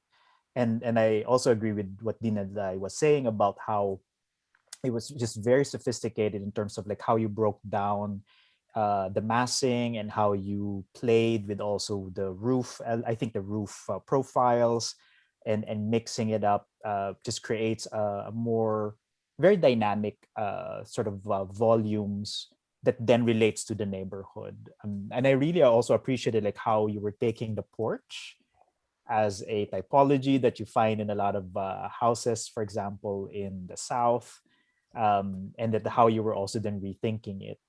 I'm curious, James, and I see it here in the plan, right? Like all of the green is basically the porches, right? Is that correct? They're kind of acting as like thresholds to the porches, but the porches are white spaces. Oh, so they're the white spaces. So the green Yeah. here is what then? Those are planters? The green is planters. So Planters, yeah, okay. as the water moves down the structure, it'll move through those Sure. planters and be filtered. So one thing that I'm curious, James, is that because the porch in the New Orleans typology is facing the street, Mhm. and then in your design, you shifted them all in, Mhm. right? Is that correct? Yeah. Am I? And then I'm curious, like why you decided to push them all in, and then in a way you do not have any of the porches now facing the street. I'm Yeah. curious, like why you did that. Well, first of all, having let's say just the porches on the street on the edge would be sort of unfair. I think it would only give a couple units that sort of access to the street. And when I created this sort of system, I'm thinking about these kind of shared circulation spaces as these continuation of the street, really. So if we can think about one of these giving access to about 6 units, that's a lot of kind of social interaction. So these are kind of breaking down the streets that on the exterior into smaller connect areas for connection that are mediated by these thresholds into the home. So it's kind of like breaking down these kind of the social, spaces.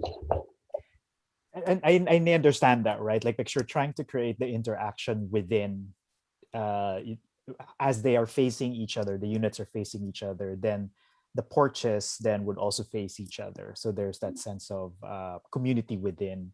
The reason why I asked like why you decided to maybe turn away from the street, those porches, is that then I'm imagining, are they also then signaling somehow? Because like the porches are also engaging with the street, right? Mhm. And then here you're flipping it so that then the moment where there's an engagement with the street is that then where the bike racks are, right? It's sort of like those entrance sort of porches or entryways where you have the bike racks. Because I wonder then, do you expand that part so that then there's still an opportunity for people to be able to engage not only their neighbors within the community, right, within the housing complex, but are there opportunities for them to also reach out to the neighbors outside the complex and therefore on the street? And because that's also part of the beauty of those porches that are outside, is that neighbors who are walking will also be able to engage. And I understand also your concern that then maybe, are you privileging certain units if they do have the porches facing the street and then some don't? So then maybe if that's the concern, could then be that place, because I think like that portion where you have the bike racks, can we go to the plan just quickly? I think that place is also another opportunity where it's not just an entry vestibule, but it could also be another sort of public porch. Maybe it is open for everyone else so that then they also have the opportunity to engage with the street than to engage with their neighbors, not within them. Because I really appreciated like how you're creating that porosity inside, the porosity then to connect with the garden inside, and then but does that mean are you kind of making you're sort of like not neglecting, but are you turning your back from the neighborhood? So I'm just wondering, because that's sort of the impression that I get. And you do have an opportunity here also, like as the garden, you're the kind of like public space in the middle. You're looking at it all, you have an entrance on the sort of eastern side and the western side as well. So those are kind of like moments where you are inviting, let's say, the public to come in. But then there are also moments where the porosity could also happen from the outside in, rather than inside, right? In a way, you can, again, that's why, because by doing that, then what could happen is that then you're turning your back away from the neighborhood. And I'm curious, like, if what was that your intent, or is that something that was part of your strategy? Yeah, I mean, I think there's a lot of opportunity to create those spaces into, maybe a master porch or something. I mean, I did think that there would be. I mean, there's kind of this interplay, like how much do I want to have it open to the public? How much I want this to be, a private community. Maybe at that point you talk to the clients if they want. I don't know. But it is a moment of contention. Because in the eastern and the western side, you are welcoming others to come in, Mhm. just by virtue of it being much wider. The opening is much wider to the street, and so you are encouraging people to come into your into kind of like the central public space garden, which I really actually appreciate, because it's creating a great moment where everybody's also kind of converging potentially, right? But what also struck me is that then, because your units are strips, not everyone would have a view of that garden. Is that right? Yes. So it's only is it correct to assume that it's only the end units who would mostly have a view of the garden? Yeah.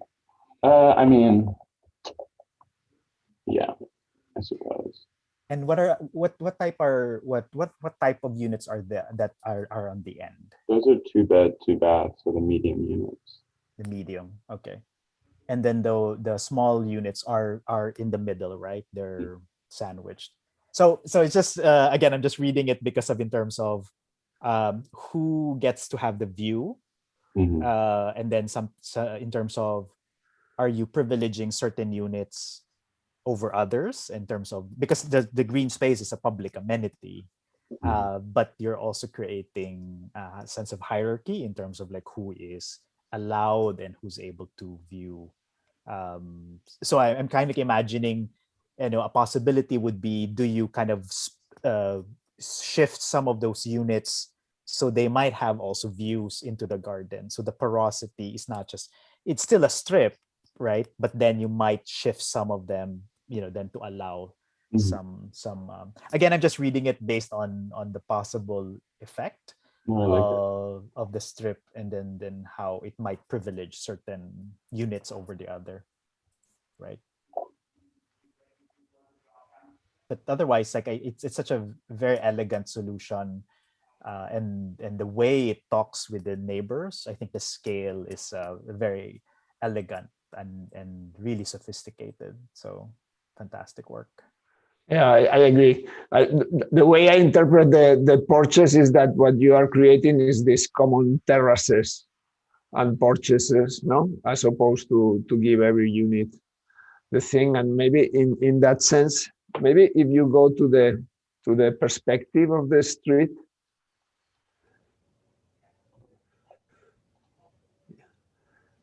I wonder if some of there are some issues of language that are normal because you are just starting, and there are issues of the if you really need to have those columns, or if you are or if you are sending the slab from volumes to volumes, and then if those porches, if this one, for instance, could move on and cover, I don't know, cover more of the space below and be more generous. If you are saying, okay, the exterior space that is so important in New Orleans, that is covered for rain and shadow, is going to be common, and it's going to happen in the interstitial space in between the volumes. Maybe you can be a little bit more generous with that, and with more intention, going way beyond giving the accessibility, no? A little bit more generous. That's one thing.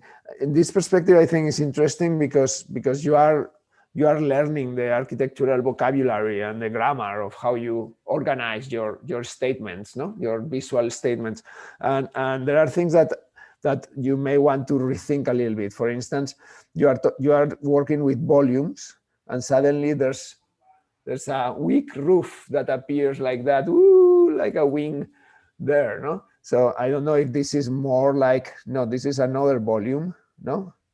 And then, no, as opposed to have a flying, no, you can imagine in a hurricane, it's like, No, I know. I was afraid to do this perspective. This is going to go away quickly, no? So you keep the idea at all scales of the same, no? You have excavated. Your project is an excavation, no? When Margarita explains in the site strategies about the fusoria, the tectonica, no? And the sculpture. In your case, this is a sculpture.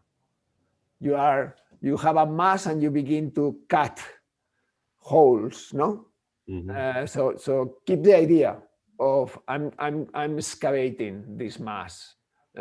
So you are excavating the volumes, and maybe not putting like flying things. And if you and it also bears some attention to the stair and the volume of the stair. It's the only thing I'm not convinced in the scheme. If you go to the section perspective,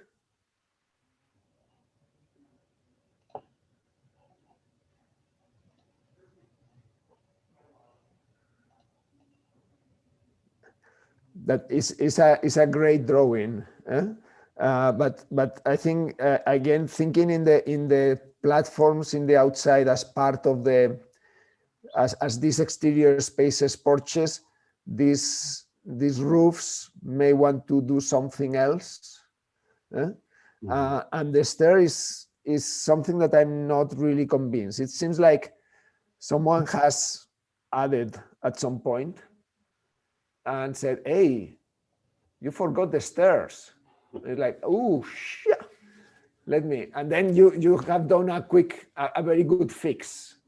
But in a way, it's like if it was not really in this logic, no? And I can imagine different things. One would be that the stair is something that is going like in going up in the interstitial space, communicate in different ways, no? Instead of talk, talk, talk, talk, talk, it's just one thing that goes up, no? That would be one way. The other would be that it's perfectly similar to the elevator. It's in one of the side excavations in between the units, no? And it's one more volume, and instead of occupying this space of terrace and porch, is a kind of very functional thing that is in one side. So I can imagine both ways. The stair as being part of this exterior space and being very visible and very gentle and very pleasant, or the stair being very functional and being one of the vertical armatures. But here I see a kind of vertical armature that is like in the middle of everything. And even the roof doesn't really know what to do with it. Yeah, that's, there are always like check boxes that are very helpful. It's like, I don't know how to put the roof. Maybe it's not a problem of the roof. Maybe it's a problem of the stair, no? Or I don't know how to solve the structure. Maybe it's not a problem of the structure. Maybe it's the problem of what I'm designing, no? So this is the piece that I'm maybe less convinced. But again, I think the drawings are very good. The sophistication is very good. I think that the way of working with the pitched roofs but creating real spatial volumes are great. Just don't put flying wings. I think it's a very elegant solution, as Edson was saying, and I really appreciate your thinking in the water and the planter system and how that would give you the opportunity to engage with the exterior space. And just imagine, as I was saying before, that the exterior space has the same rules that the interior space and the space in between. It's one project, no? It's one project that works in that direction, and you excavate it, you create the spaces in between, and that works for the porches, the interstitial space, the balconies, the volumes, the rooms, and also the water, and also the vegetation, and also the squares, no? Everything is a continuous. No? Sorry for interrupting. Just saying bye. Thank you so much for the comment. I'm moving. Thank you. We are done. We are done. Thank you. Excellent. Thank you. Thank you, guys.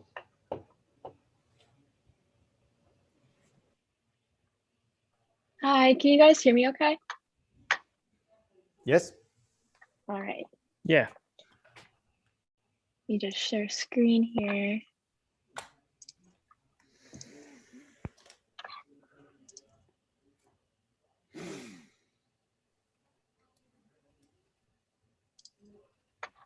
Okay, can you guys see that? Yeah. Yep. All right. Hi, my name is Avery Moultrie. I'm a second year undergrad in Guillermo Lockhart section. And this is my project.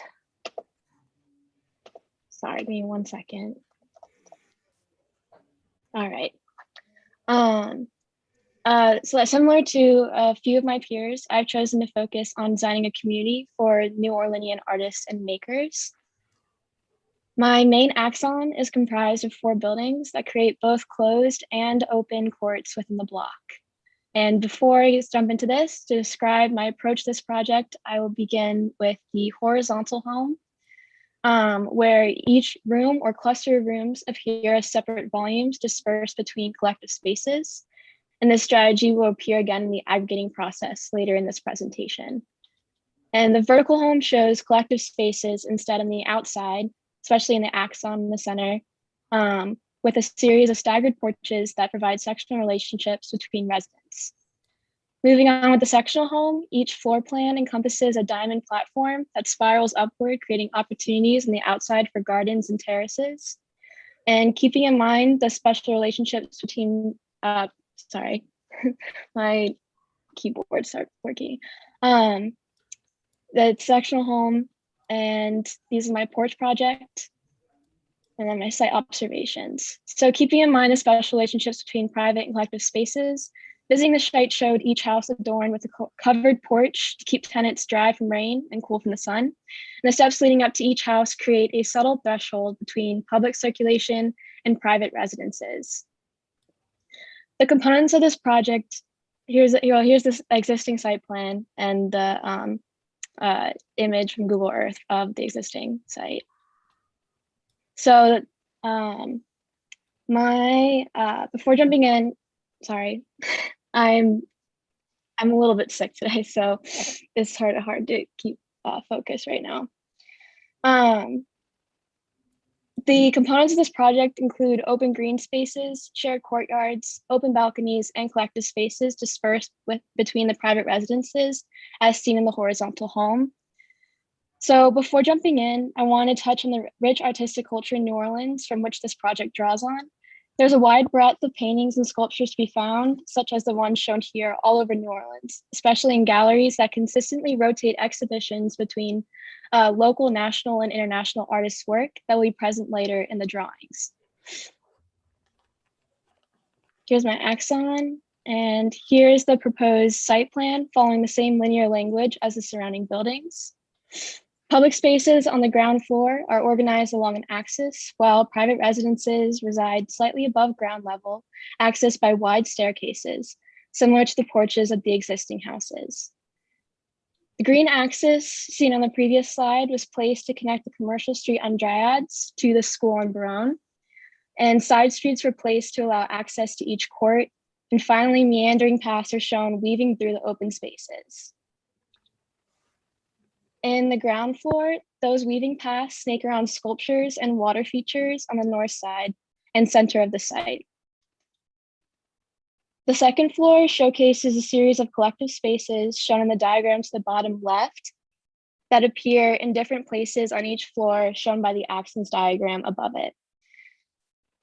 The entrance to this community from the commercial street presents a sculpture garden, which shows a series of exhibits from local galleries and public spaces in New Orleans, from locally renowned artists like Jean Koss, as some of his sculptures are on Tulane's campus, to internationally known artists like Chiluli.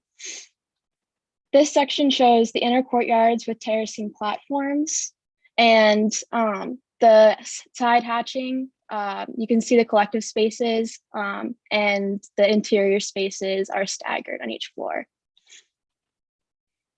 Here is one of the facades of my building where it's very porous with these sliding louvers that show those collective spaces that are staggered on each floor, so that it's not just like a solid facade. There is opportunities for cross ventilation within those inner courtyards. And then here's that long view of one of those inner courtyards. Here's a perspective of one of them and the terracing platforms and vegetation that's growing inside, and also how each horizontal corridor on the outside is covered, and it allows for open sky in the middle. Here's a perspective of the sculpture garden and the path that leads all the way down to the right to the other side of the block.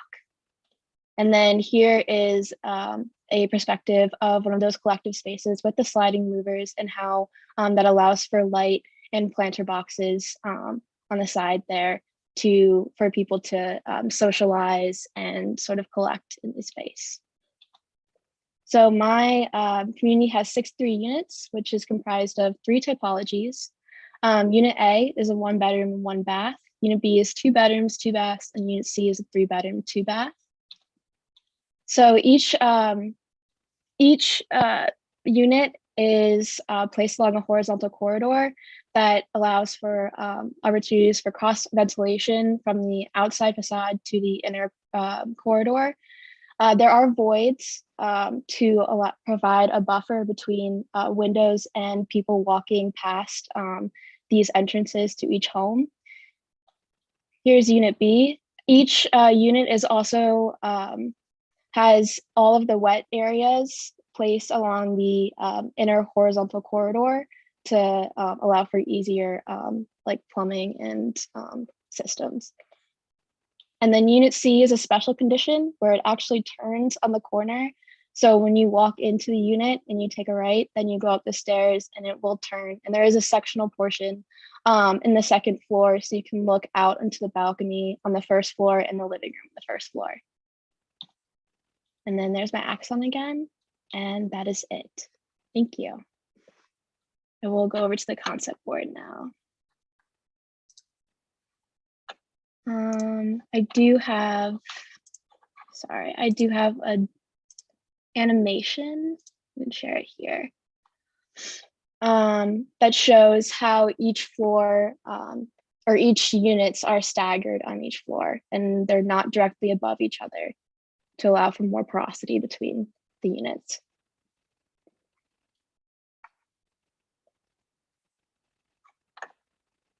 All right, now I'll go to the concept for it.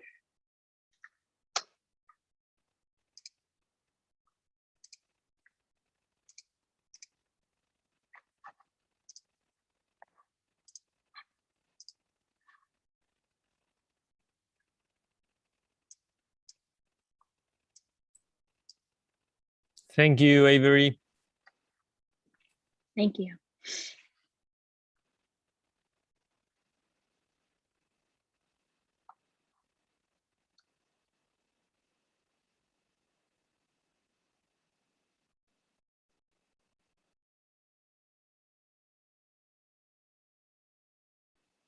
Avery, you have two blocks that are creating a courtyard, but two other Yes. blocks that are not creating a courtyard, no? Yes, there are two closed courts and then two open ones. But they are basically organized under the same principles. They are. And they are to respond to the existing buildings that were on the site. So like the two courts that are open, those were created because there was a smaller space that wouldn't actually allow for a larger court. So I decided to turn those into these open spaces that are facing the inside of the block.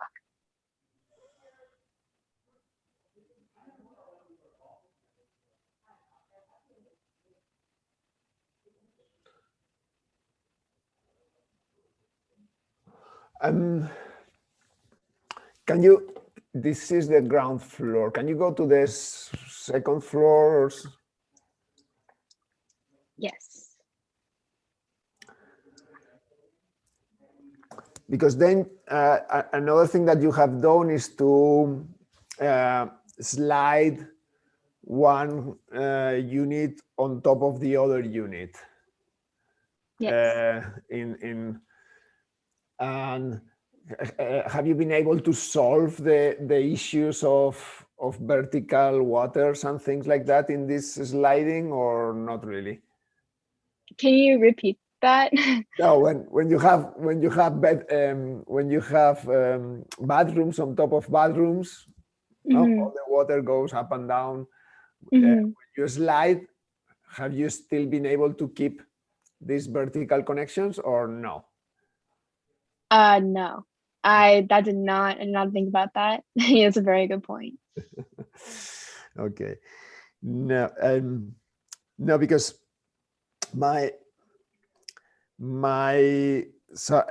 first I think that the drawings in the line drawings are excellent, starting with the vertical, horizontal, and sectional homes.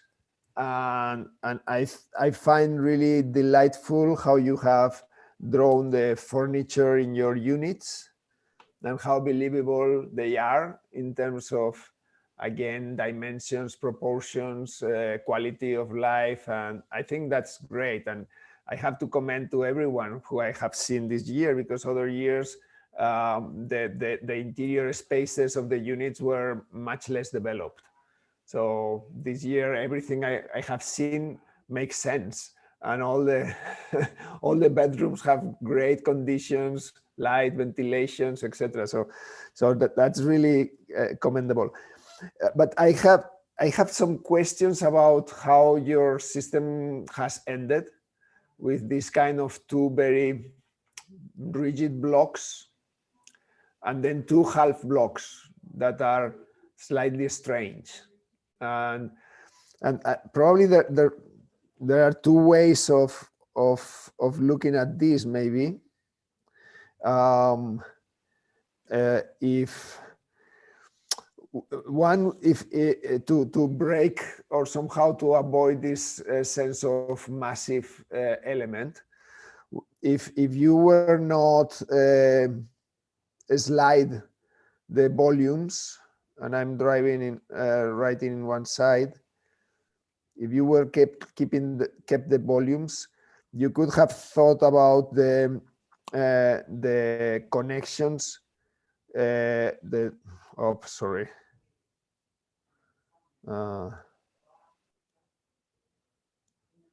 I'm still not very good at this. You could have think of the connections of something that doesn't show to the exterior, and kept, I don't know if you understand what I'm drawing, and kept the idea of a smaller grain of buildings that are connected by platforms and terraces, no? Okay. I don't know if it does. I sort of understand. I understand you're drawing a little bit. You're saying like the collective spaces I've created, you're sort of like reeling them into the horizontal corridor a little more. The situation is when you go to the maybe we can talk about this in the axon. Okay. Or in another one. Yeah. So the grain that the final grain of these are like big blocks in relation to the existing fabric. No, it's a kind of new system.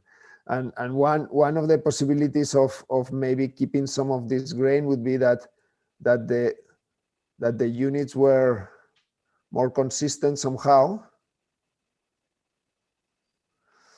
The space that is linking in between, that is very, I think it's a great system, but it's something that is more receded.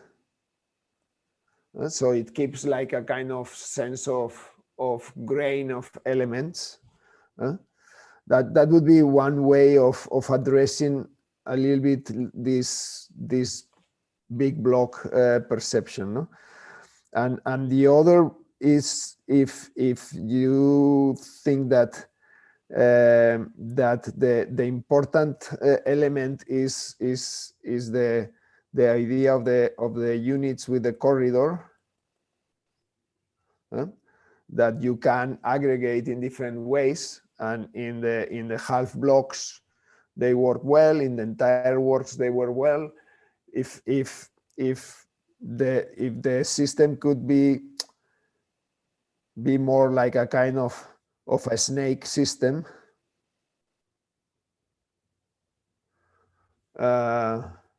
these are two opposite ways of looking at the project.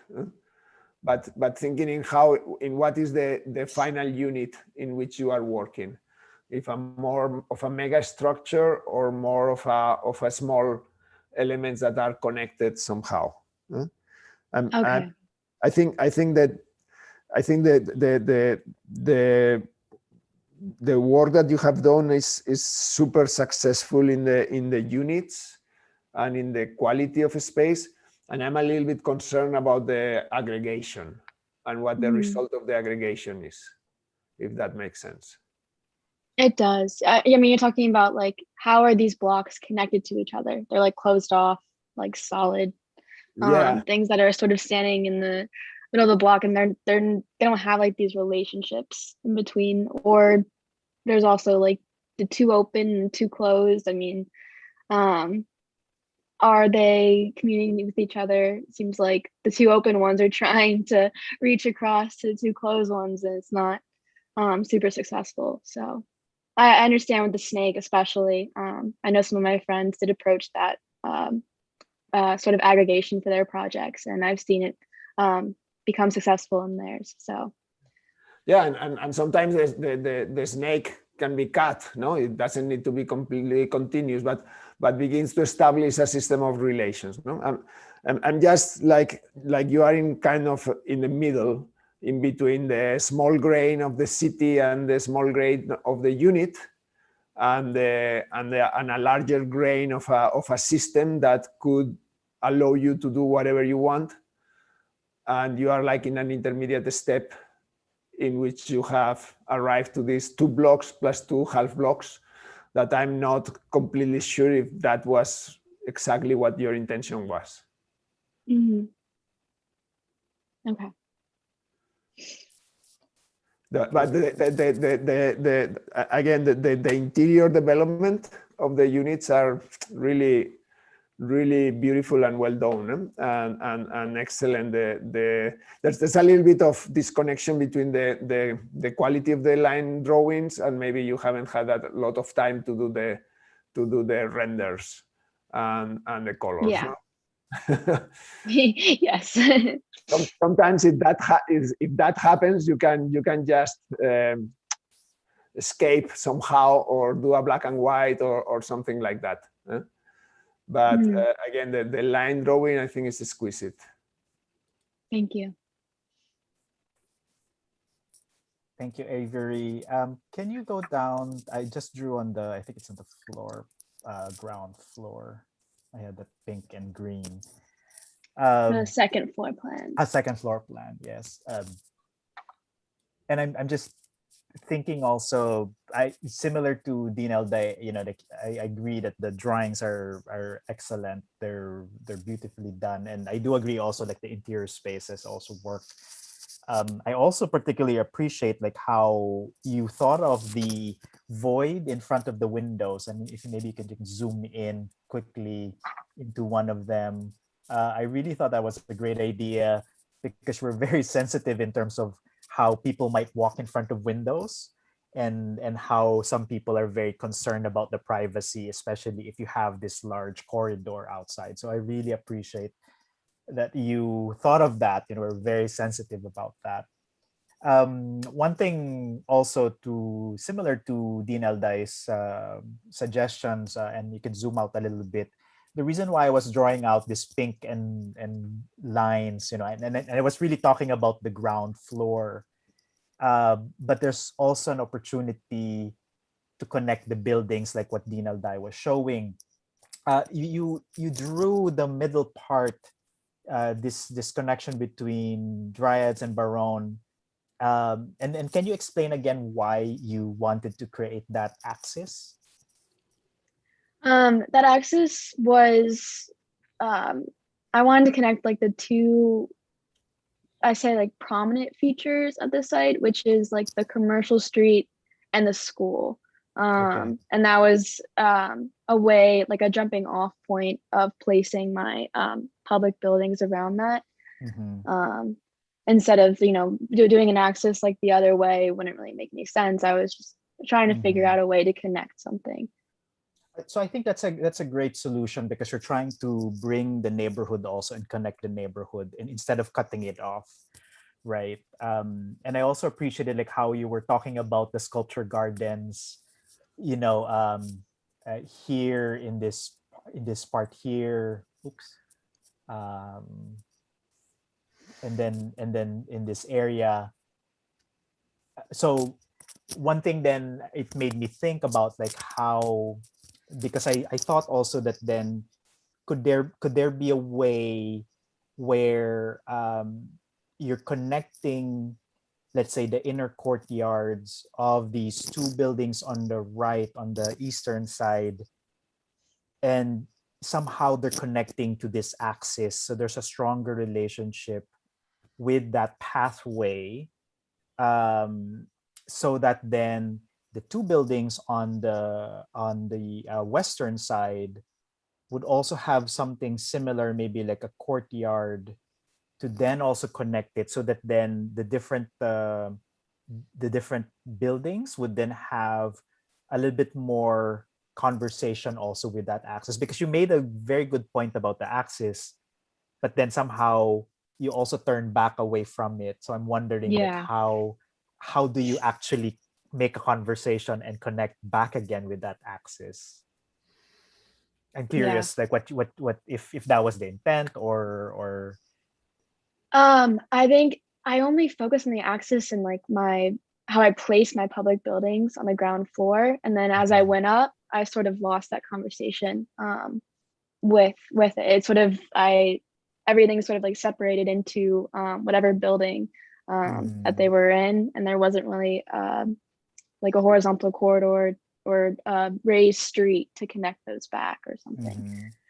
because that could be an opportunity where you also then create a sense of community, so that then they're not really isolated from each other, but then there are opportunities for them to then connect to that axis. Yeah. And then because like if you look at the ground floor, that axis is also quite narrow, right? It's what if like you do bump it out so that then there's more, and then you can create landscaping even further to really make that experience very pleasurable, you know, like there's a sense of community. Because I really appreciated like how you were thinking about the art and the sculpture garden being integrated. So somehow like I'm thinking like maybe can you even push that further, so that then the art really becomes have a more role, like a larger role in this axis, rather than maybe simply in just like I appreciated like at the entrance, you know, the sculpture garden really created an identity for the neighborhood. And I'm almost like wanting to see more of that, because you can have like you can have the sculptures, you know, again kind of like being here and also in the courtyard, and so are those opportunities for you to then push the idea of how art becomes integrated in your design? Because I love that idea that you were sensitive to how you're bringing in the art. So I'm almost like looking for more. Yeah, thank you. And I wonder, like, you know, what do you think the role of the art could be in other areas of your complex, aside from just that, maybe those two moments that you have? Mm-hmm. Yeah, I agree with that. Maybe something to think about, and so that then also in your perspectives, you can also then show also how that art gets integrated, right? Mm-hmm. And then just a kind of like a final comment also on your exterior. Is that are you thinking of using wood? Are those wood panels or? Yes, I have like each floor is separated by like a concrete platform, and then there's wood panels for the siding of each unit. Okay. And then the louvers that you were talking about, was that also wood louvers? Yes, they are wood and they slide. They slide. So something I was trying to mimic like the sliding of my units. I see. So maybe you can go to the perspective just to think about like how they relate to each other, in terms of where they are, like, you know, it's a little bit it looks a little bit disjointed, but like how to think about like how do you maybe integrate, and you can further improve your perspective by adding more details, definitely, right? So, yes, you know, for maybe totally agree. Maybe for your portfolio, but thinking about just like, because you do have different widths of the kind of the rhythm of your louvers versus the rhythm of your balconies, and then the rhythm also of the wood panels. So just think about that, like what's the relationship between those different elements, so that then they all either talk to each other or they are all sort of related, rather than being sort of separate, right? They seem very separate at the moment, but think about like how do you kind of connect them together? Okay. But otherwise, you know, it's like I really appreciated like how you're beginning to think about the variation on the sort of surfaces and the planes. So something to push further. Okay, thank you. I think that Edson, I think it's you have hit brilliantly the relation of the public space with the program of the artist, and the possibility of adjusting the architecture and the volumes to that. No, I have done a terrible sketch because the iPad is not working and the mouse doesn't really make it for me. But this diagram of using your buildings with the corridor system to embrace the exterior spaces and to define courtyards that are hanging from this vertical connection between the two streets. I think it's and then defining differently what are the alleys, what are the courtyards, and maybe there's even a change in an inversion in the sizes of the width of the alley versus the width of the courtyard even. That now is like a big alley that enters here as opposed to I was trying to use the well, anyway, and you can even do things like cutting the vertical direction that arrives to Dryades and make the people turn and find Dryades through the courtyard itself. No, so you can do several manipulations with this, with using the buildings to embrace the public space and create that experience. Thank you very much, Iñaki and Edson. Now we have to go to room 0 so we can all get together and comment a little bit about the general aspects of the critique. So thank you very much for the valuable critiques, and also thank you very much for Jose for being the timekeeper. So we'll see each other in room 0. Thank you guys so much. I hope you feel better, Avery. Good. I do. You guys' advice was very insightful, and I feel a lot better about the project. I do want to work on it more actually now for my portfolio. Thank you so much. Thank you, Avery. Bye-bye.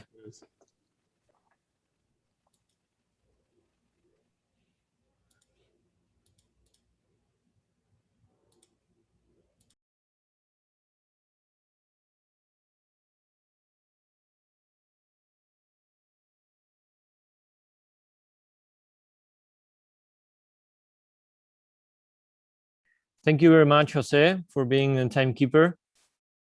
I'm gonna stop the YouTube transmission right now. Okay. So and we will meet at room 0. Okay. Okay. Okay. Thank you very much. All right. Thank you.